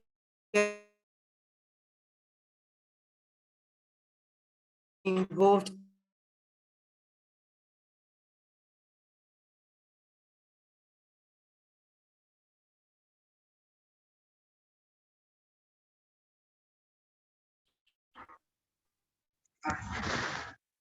Waiting, I see you. So safety product, how do we check our drivers to drive? What sort of safety process do they need to go through? A technological solution to ensure the vetting process is simplified, that anybody can do it, is required, so that it can be easy to identify for the authority to identify those people that are fit to drive. Repairs and maintenance is another space that there are opportunity for technopreneurs to make social impact. Majority of us on this platform are trained engineers, and we know there are specific areas that will benefit from simplification for efficiency. Troubleshooting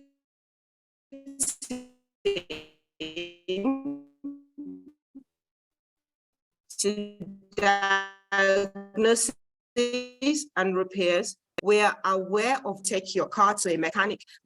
Is there a solution to that? Can you simplify that process? Can you work with the people, with the experts in the industry to make sure that is simplified? That is an idea that can move forward. That's an idea that you can focus on your community and say, okay, let me sort out for this street. Then I can expand it for this state. Then it can include a certain region. Then it can be all over Nigeria. You move one step at a time. Another idea is about transportation. Last mile delivery is one area that is still untapped. People will get one thing to delivery from one place to another, but last mile delivery, where you get your delivery to your door, it's not as smooth as it can be. Do you have solution for that? Have a think. Agriculture is another area. Customer service solution, booking system, complaint handling, easy resolution, and seamless provision of aftercare services. Digital optimization and transformation, e.g. government digital ID adoption in remote. We're talking about NIN, BVN. Not everybody have got that. What are those who don't have access? How can you educate people in that area? How can, what kind of technology would help? What kind of technology would help to deliver seamless process improvement in that area? So those are there'll be many more opportunities out there, as long as you're able to study the environment where you are, understand the environment, speak to the right set of people, you would know a particular solution that is most suited to your environment. So leading techno entrepreneurship for social impact, you need to be focused. You need to be clear on your service or product offering, and now it can contribute to your community. Bearing in mind that whatever you do, it will definitely address one of the 17 United Nations Sustainable Development Goals.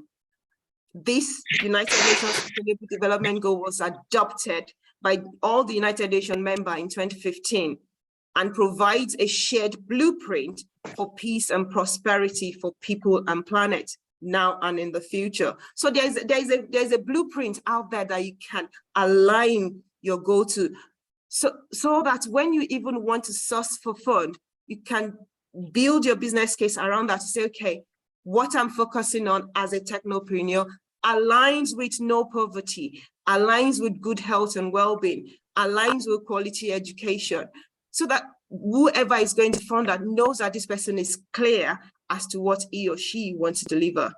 Build your social network. You have professional network of NIM and nimeche. You also have social network. There might be people that you go to, you have to do social together, that might be able to provide ideas, that might be able to provide solutions to what you have been craving for. Build your social network. Choose your friends. Somebody tell me about 15 years ago that he chooses his friend. Choose your friend, choose friends that will add to you, choose friends that will help you to move forward your idea. Find out, as a technopreneur that wants to lead on social impact, find out about existing resources and infrastructure to determine how you can tap into them.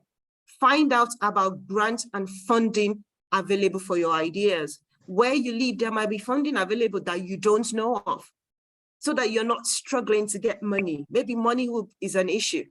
Check, investigate, is there existing funding for this particular solution to simplify this process? And if there is no money, then you will know how to tailor your business case to source for funds. Take one step at a time.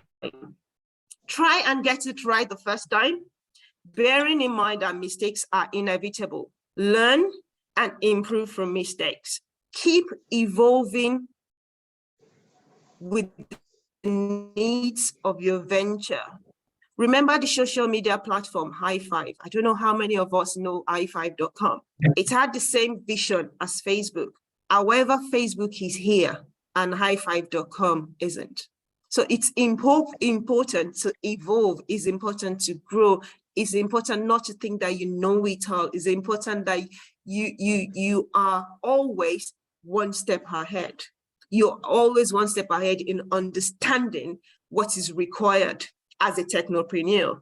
And as a technopreneur for social impact, you will definitely contribute to the employment rate of where you're based. Technology is a transformative instrument. And when used properly, it will boost the community.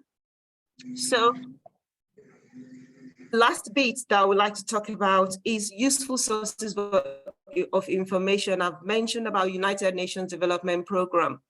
Go onto their website. They work with countries to eradicate poverty and reduce inequality. You can search what can I do? Contact me. Don't be afraid to send an email to ask that I want to do this thing. I have this information. What can you do to help? The UNESCO, United Nations Educational, Scientific and Cultural Organization, is another organization that will fund an entrepreneurial idea that will make social impact. There is also TechSoup Global. If your business idea is not for profit from the outset, this TechSoup Global is a platform that will help you to develop strategy as to what you process so that you don't waste time reinventing the wheel. The solution will be delivered to you and you only need to act. It will help you to understand what you are missing, where there is gap, and help you to deliver. Co-Creation Hub is an innovation center dedicated to accelerating the application of social capital. It's a technopreneur idea that is focused on social impact already. Visit that platform. Talk to people with expertise that can help you make your technopreneurship and ideas come to life. And if you're interested in coding, if you're like many engineers like to do things on their own, you want to find the details, you are so particular about the details, and you want to learn about coding, Google has got free coding resources. You know what, don't just learn about it, train. Labs is another one. It's a network organization supporting innovation centers across African countries since 2011. Information and resources that can help us to deliver, to be a leader as a technopreneur to make social impact. And that is it from me. Thank you very much for this time.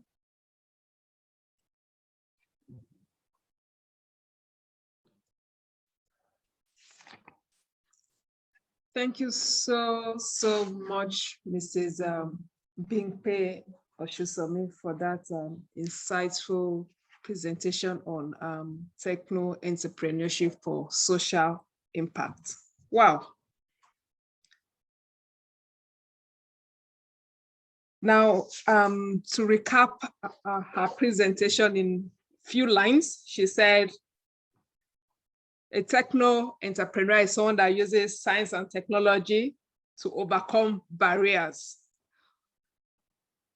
A techno entrepreneur will motivate others, will train others to solve community problems, must have leadership skills. I think Engineer Sheyi and Dr. Nike had already mentioned that as well. You must have leadership skills. You mustn't be a leader, but you must have those leadership qualities. You must have leadership skills.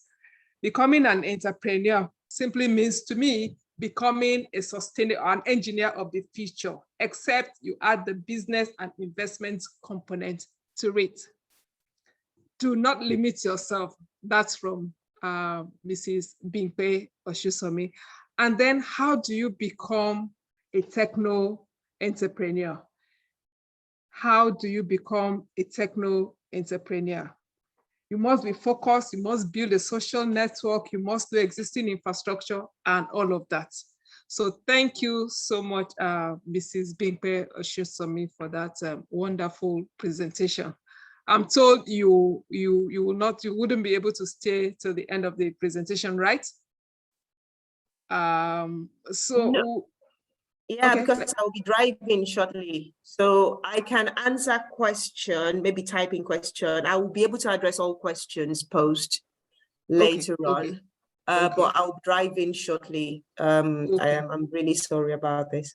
Okay, no problem. Thank you. Thank you so much. Thank you. Yeah, thank you so much for coming around. Yeah. So we go on to our last, but not the least presenter, Engineer Ismail Balogun.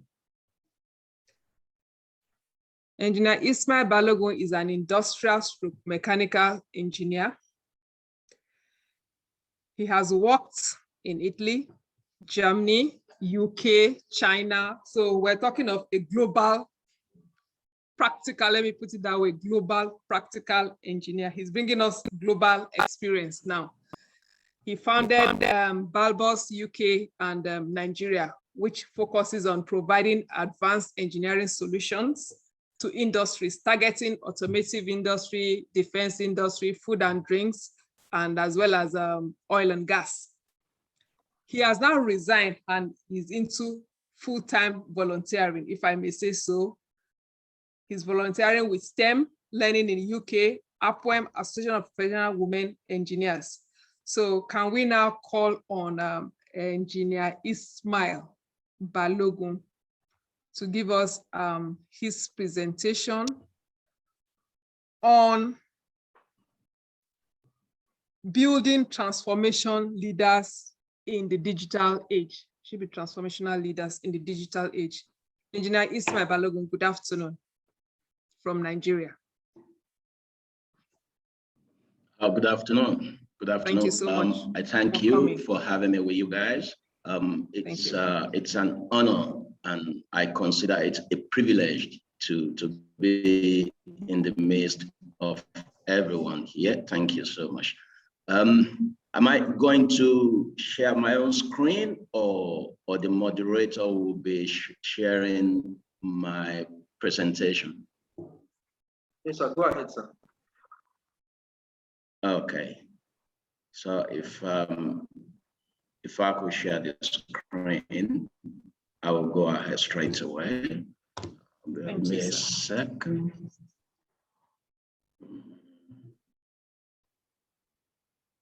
Okay, I hope. Trying to get there.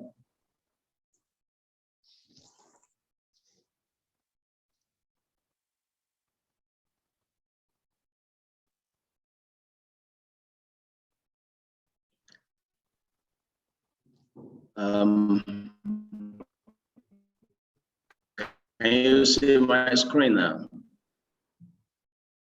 Yes, you can see. Yes, we can.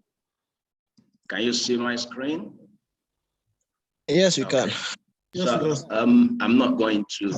Okay, that's good. I'm not going to bore you with who I am. It has already been said.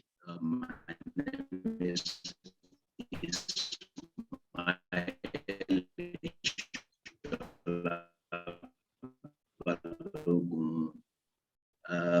I deliberately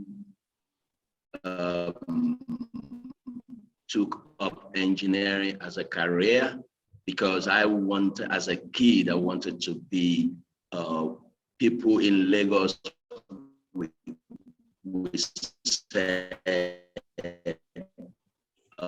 well, I have passion for making things, so that led me to take the where I went to trade, after which I decided, yeah, I'm ready now for academic part of the business. So I went ahead to get technical, went to school and then university, and the rest is story. So I have worked in different parts of the world, but I didn't enjoy working for people. I really didn't enjoy it. So I decided I have to start my own business after gaining years of experience as an engineer. So when I was asked to talk about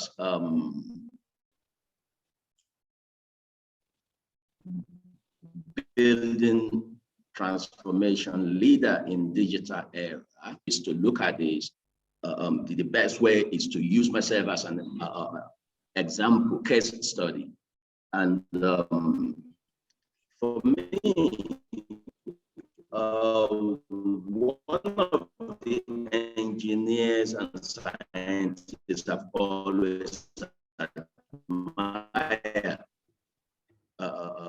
so the African American George Washington, I'm quoting, he said, no individual has any right to come into the world and go out of it without leaving behind him distinct and legitimate reasons for having passed through it. So we don't have and we don't give back. Basically, that is what he was saying. And leadership is all about giving back. So to delve straight into leadership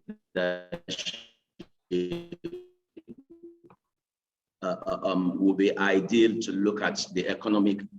I have this three dementia ages in human beings experience. So the age of agriculture, age of industry, and age of digital, the present age.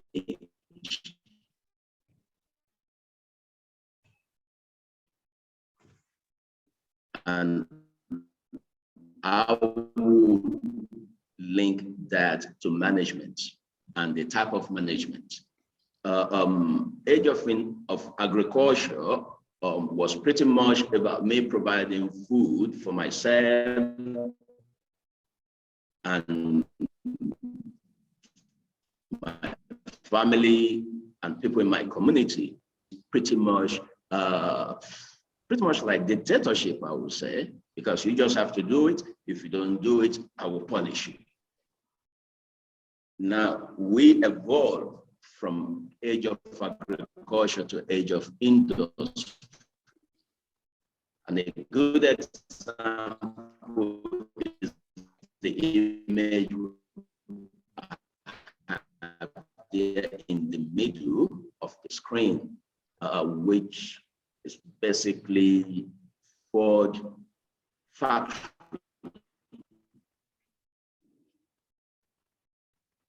The people that brought to us industrialization, mass production. So that is a place where vehicles were being built. So they created a division of labor. The first people to what the sort of leadership they wasn't commissioned. We moved to age of digital.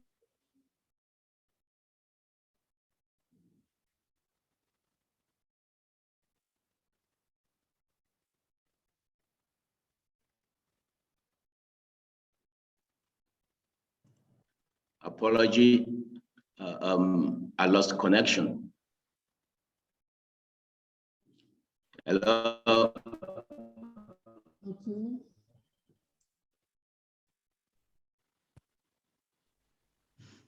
Can you hear me? I'm back. Yes, we can hear you.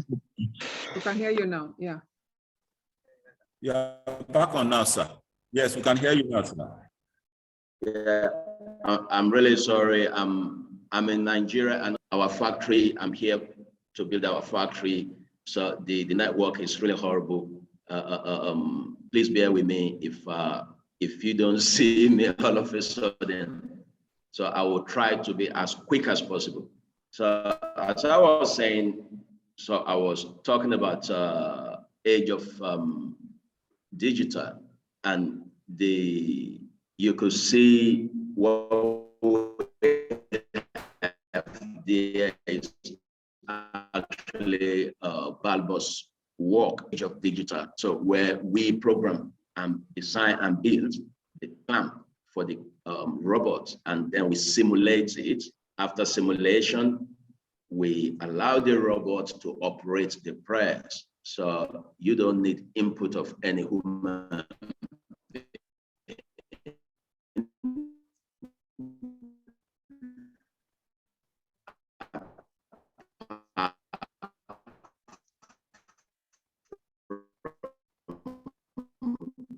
Guy who could get alerts either on his phone or in his office if there is an issue. Now, this brings reason why transformation leader and day. So a gentleman, Dr. Mohammed Hamed Waham, he is a researcher, and I really like his idea of transformation leaders. He mentioned 4I. That is inspiration,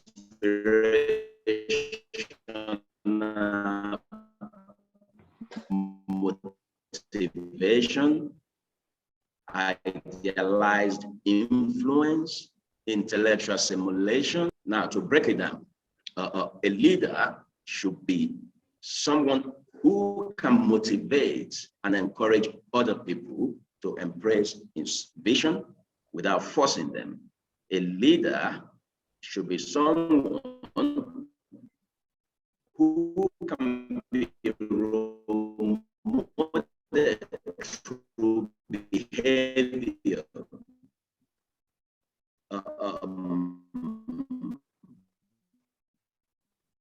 In our own case, as engineer, in my own case, I am in engineering of making things. We create products.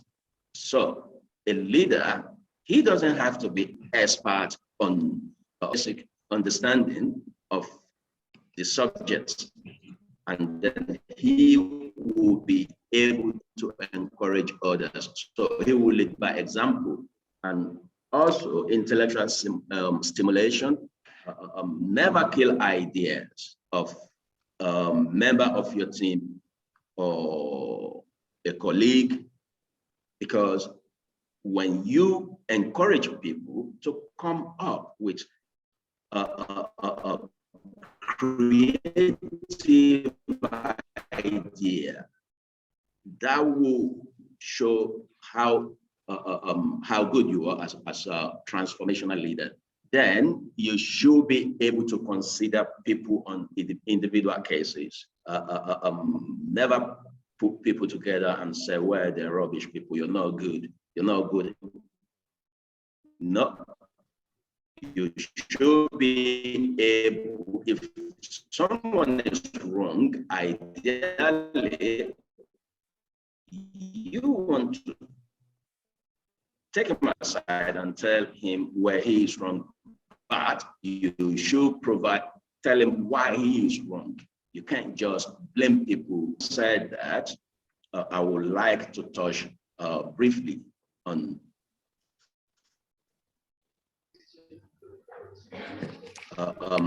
how during the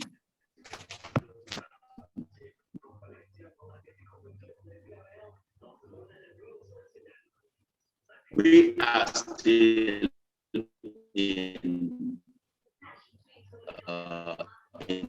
the era anyway, because we still do things. Not many people, even in the UK, I lived often but working in all those countries, and I know how it is very, very tough for companies to accept innovation. I can tell you that up to more than 50% in Britain they didn't have CNC, CAD/CAM. They don't have idea what that was, and they don't want to embrace it neither. Even today in the UK, there are still some companies they don't want to know when it comes to technology. So what I'm trying to say is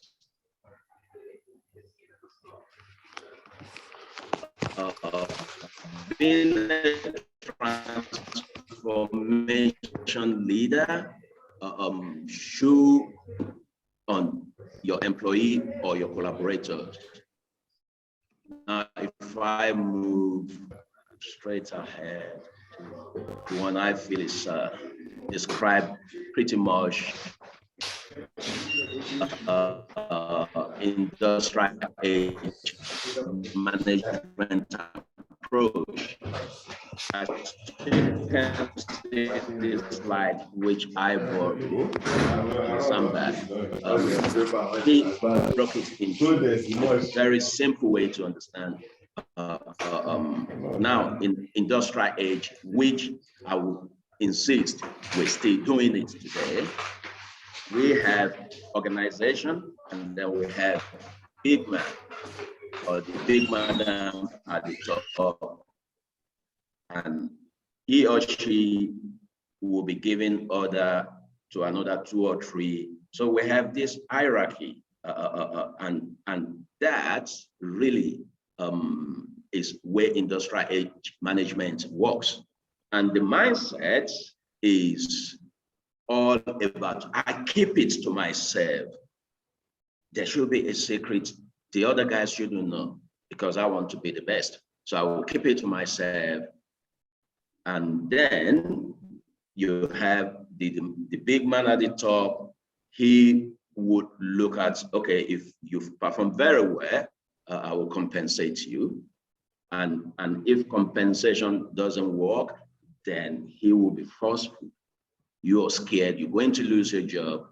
So that is the industrial age management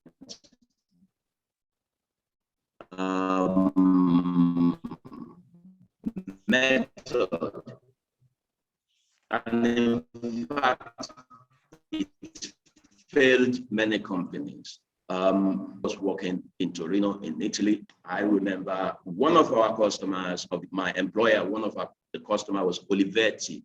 Olivetti was top, and then IBM was also one of them, but Olivetti was into typewriter, and they refused to accept that changes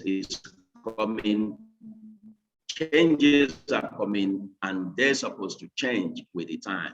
So basically, if you don't change with the time, you will be pushed aside, you will disappear.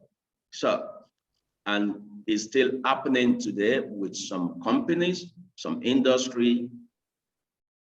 A good example of why modern leaders should be transformational is good example we have here.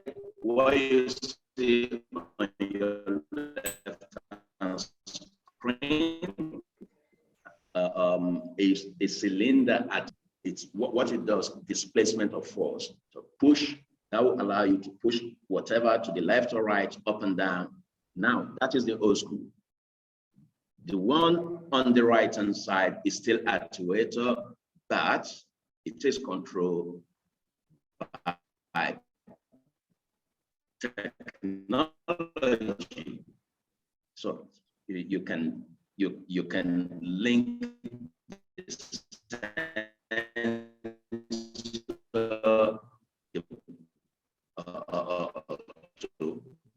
Internet of Things, or you can use it to create callboards.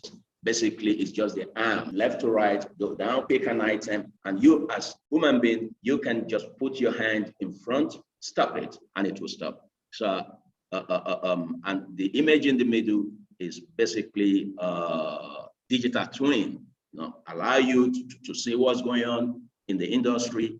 This this is so important in digital age when we talk of transformation leader. And now I say here, how do we get there? How do we really embrace or train ourselves to become a transformation leaders in the digital era? So we need to take lessons from the failure of my generation, I would say, people that refuse to embrace and you disappear. And also with technology, we should accept that bytes are more valuable than atoms. So basically, data-driven world, that is where we are. And essentially is to be someone who would do away with hierarchy, should be anti-instant gratification. Basically, you need to work hard. Don't look for shortcuts to success. It doesn't exist. It doesn't exist. And be proactive and communicative. You know, inspire people around you, and learn and relearn. There is nothing is new. The internet we have today, my generation, we created the internet. I am in my mid-60s. We created internet. We were messing around with extranets with the old school Amstrad.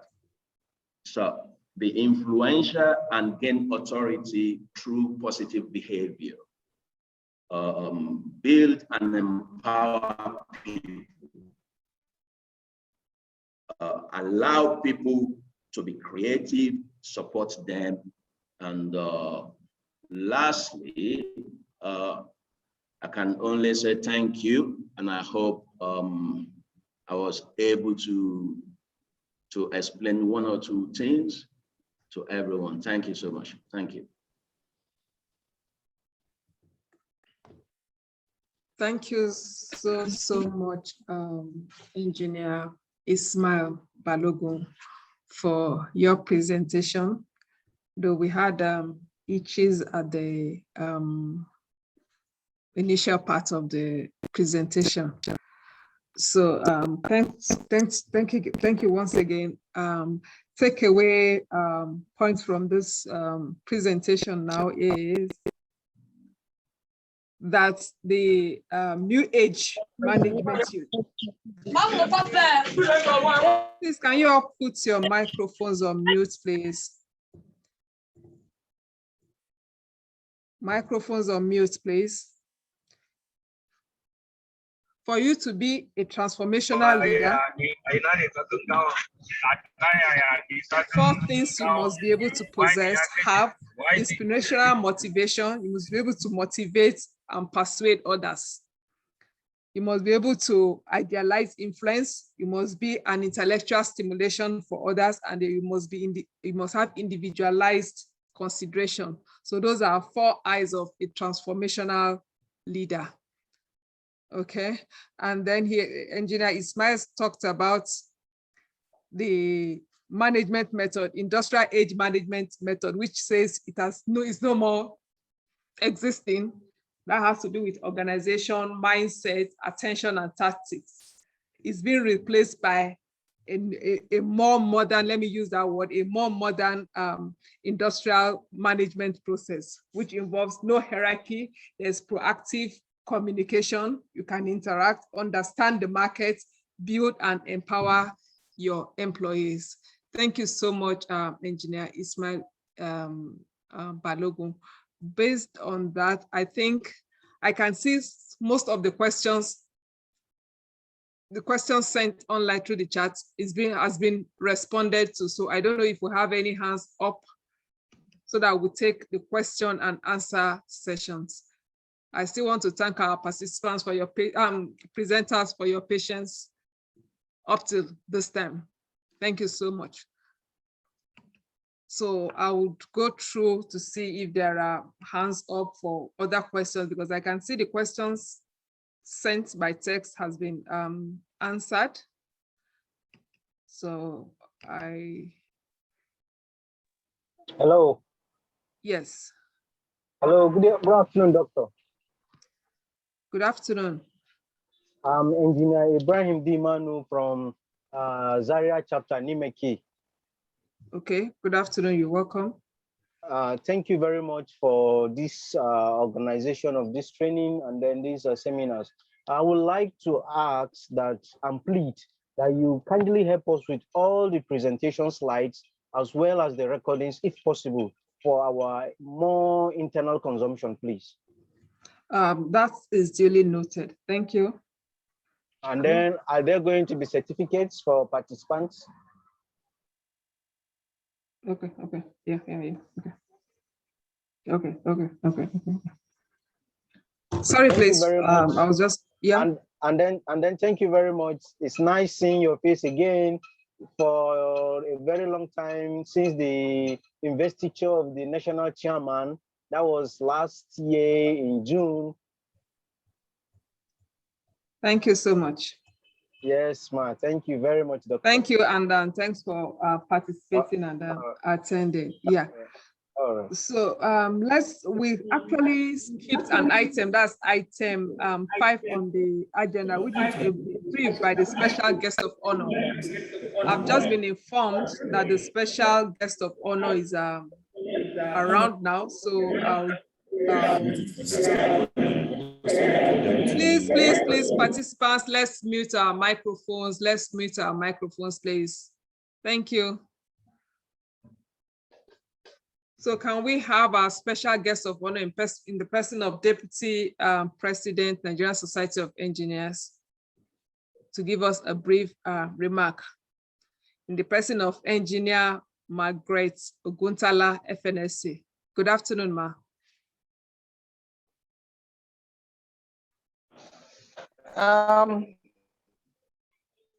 Good afternoon. Hello, good afternoon, everybody. It is indeed my pleasure and a great delight to join you today.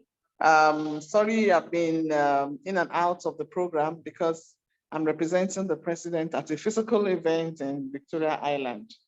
But I gave my word to Engineer Fumilade Akimagbo when we spoke about 2 weeks ago about this program, and I did say I would attend. I'm glad that I can still attend in spite of the fact that I'm physically somewhere else. So first, I'd like to congratulate the nimeche for this. You know, when you talk about, you cannot never talk too much about mentoring and innovation and invention. And I looked at the array of speakers of today, and even though I really could not participate, I can imagine the value that they have brought to the program by their speeches and their contribution to the topic. So I'd just like to congratulate the nimeche for continuing to mentor the younger ones and continuing to create value, you know, in the Nigerian Society of Engineers, because indeed, as engineers, we are expected to be innovators and inventors.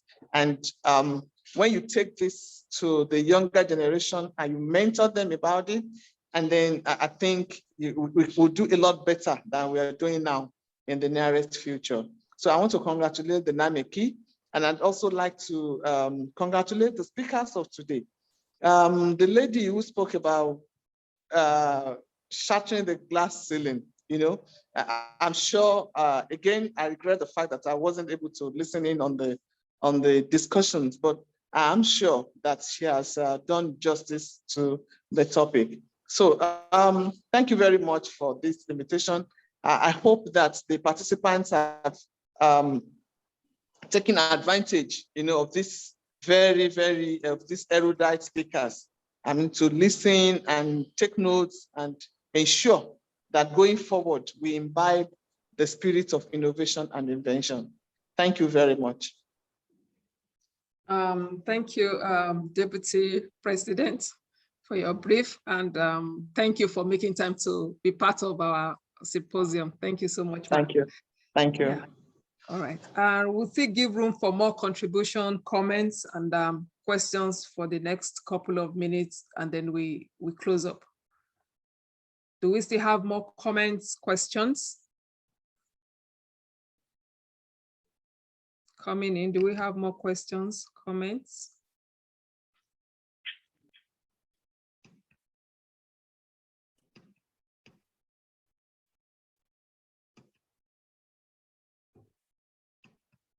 Moderator Ma,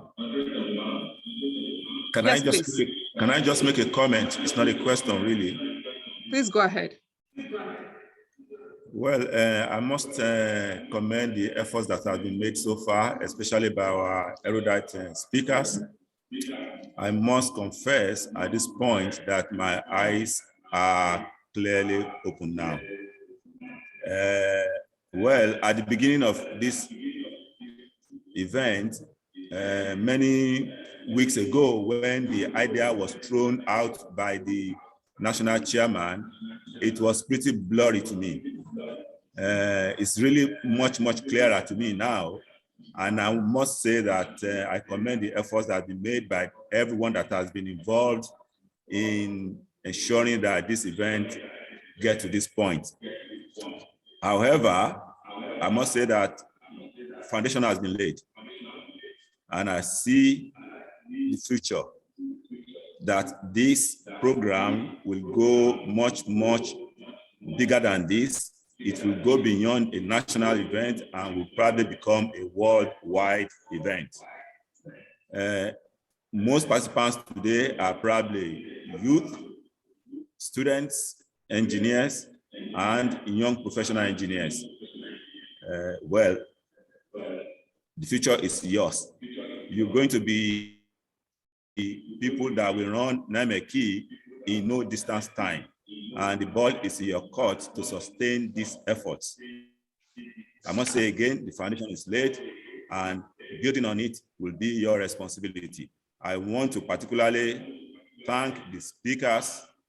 I must say, I don't know how many symposium or kind of lectures that I've listened to.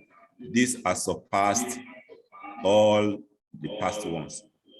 I don't know where they came from, but surely your names are going to be written in gold when we talk about pioneer speakers of this program. Thank you so much. It's highly appreciated, and God bless you all. Thank you. Thank you so much, Engineer Dr. Babalola, for your positive comments. As we've heard from the speakers, let's focus on positives. Let's make positive comments, and wherever we are, either in projects, in teams, let's always make positive impacts and take the positives to build on, so to ensure sustainability. So I would want to once more thank the presenters. Like I said, it's a rich experience. I looked at the profile and I was like, wow. You have not called me. You see my hand up. So it's an oversight. It was Engineer Musbao that made the comment. Babalola Broshit. Oh, okay, but I can see, but I was seeing Babalola on my screen. That was why I said Engineer Babalola. Okay, so go ahead, please. Okay, let me appreciate the Division of Mechanical Engineers for this symposium. Yes, it is what is expected, because divisions are to ensure the improvement of our professional development. And that is exactly what they have done. Engineer Olufumilade Akibagbon has been doing it. This is not the first time she has organized such an epoch-making presentations through erudite scholars. I must salute Engineer Ismail Balogun for sharing his experience on building transformation The same thing to our young Mrs. Bimpe. Our lecture was captivating. That of Engineer Sheyi was a true experience of what he has garnered with time, and is appreciative. All the speakers were selected, and they have made justice to the Professional Advancement Symposium series.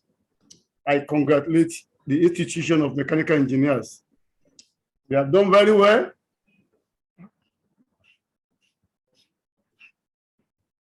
Oh, please, am I being heard? Are you hearing me, please? Yes, loud and clear. Please, Okay, can you summarize? Yeah, can yes. you summarize? Okay, so it is impressive. I appreciate that our own Deputy President, the first female president of the Society of Engineers by the will of Almighty God, Engineer Mrs. Margaret Aina Ogutala, is made the special guest of honor and has been a champion of innovation, speaking to networking. She's noted, we often call her Mother Network because— Can you summarize, please? Can you summarize? Okay, I think that is all I want to say. I'm impressed. So let this series continue. Thank you. God bless. Thank you for your contribution. Can we now quickly call on Engineer Babatunde? Can you make your comments in a few, 1 minute to make your comments, please?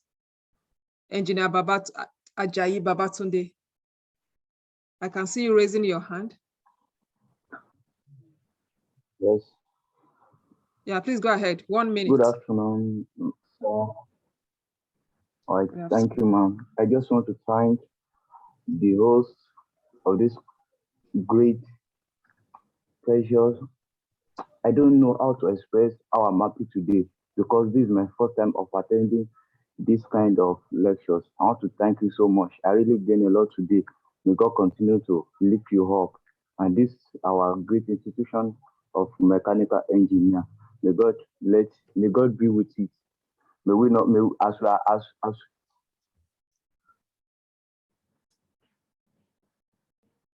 Go on. I think the network is off.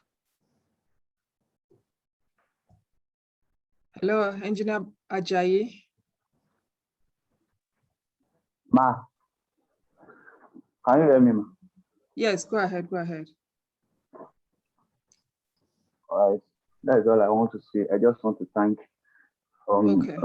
starting from our Deputy National President. Yeah, there'll be room for vote of thanks. There'll be room for vote of thanks. Yes. Thank you. Someone would say the vote of thanks. Yes. Okay. We'll take the last person, Engineer Enoch Ogunleye. Can you go on with your comment? Engineer Enoch Ogunleye. Okay, ma. Good afternoon, ma. Good afternoon, everybody. I must confess, the symposium today has been a great one. I'm still a student, actually, but it has opened my eyes to a number of stuff. So, but ma, I just want to ask a question or to note something. I observed in the course of the meeting, the participants did not increase from 100. So I want to believe it means the maximum is 100. I want to suggest if the body has room to for a larger Zoom room that will accommodate more persons, some persons will not be able to come if it's 100. So I just want to clarify: is it 100 the maximum of 100 persons, or it could accommodate more? Because I didn't see more than 100, so that more persons could attend this time. But it's been a great one. Thank you, ma. Thank you, everybody. Okay, thank you so much for being part of it. It's noted. I'm not in the tech team, so I wouldn't know what subscription was actually taken up, but we've noted your observation and your comments. Thank you so much. Yeah, so we've come to the end of the series, and I want to once again thank our presenters for taking the time to stay all through. We really appreciate your time and the effort you've put into this to mentor and put out some information for our young and upcoming engineers. We cannot thank you enough. We value your rich experience, and we hope when next we call on you, you wouldn't hesitate to oblige us. Thank you so much. And to my students, I hope, and I want to believe that this over 2 hours, or almost 3 hours, we've been talking, listening to presentations has been worthwhile for you. And your takeaway point, or my takeaway note to you is, think of how you will be a sustainable engineer or an engineer of the future. You must be creative, you must prioritize prioritize societal needs, you must be knowledgeable, and then you must be creative, and you must be analytical. So reflect on all of this. Successful people want things to be successful. Unsuccessful people want others to fail. So draw your line on where you actually want to be. So thank you so much, everyone, and God bless.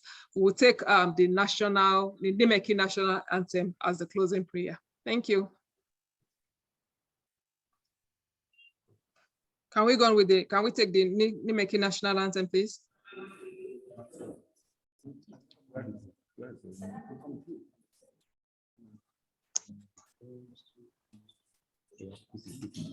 Best of the best is nimeche, and he among all engineers.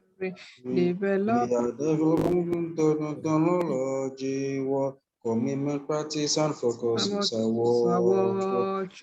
Mechanical engineering, the bedrock of all engineering. We are living in a field of progressive discovery. Together we shall build Nigeria. Thank you. Thank you so much, and God bless.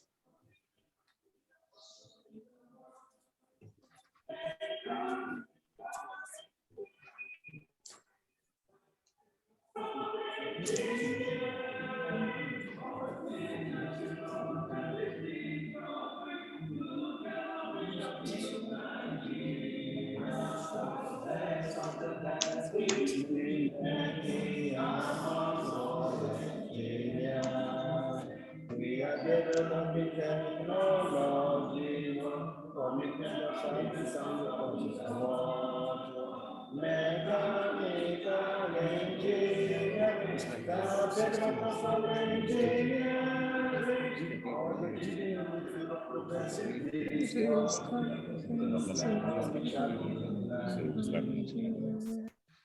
On that note, we've come to the end of our series, so I want to thank everyone for being part of it. Thank you so much, and a very good afternoon to you all. Thank you, madam. Thank you. It's well appreciated. Yeah. And bye. Thank you. Thank you so much. Yeah. Thank Bye. you. Thank you so much. Thank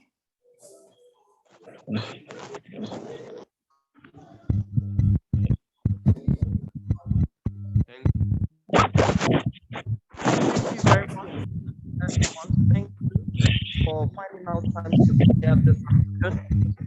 Thank you. Thank you. I'm so happy.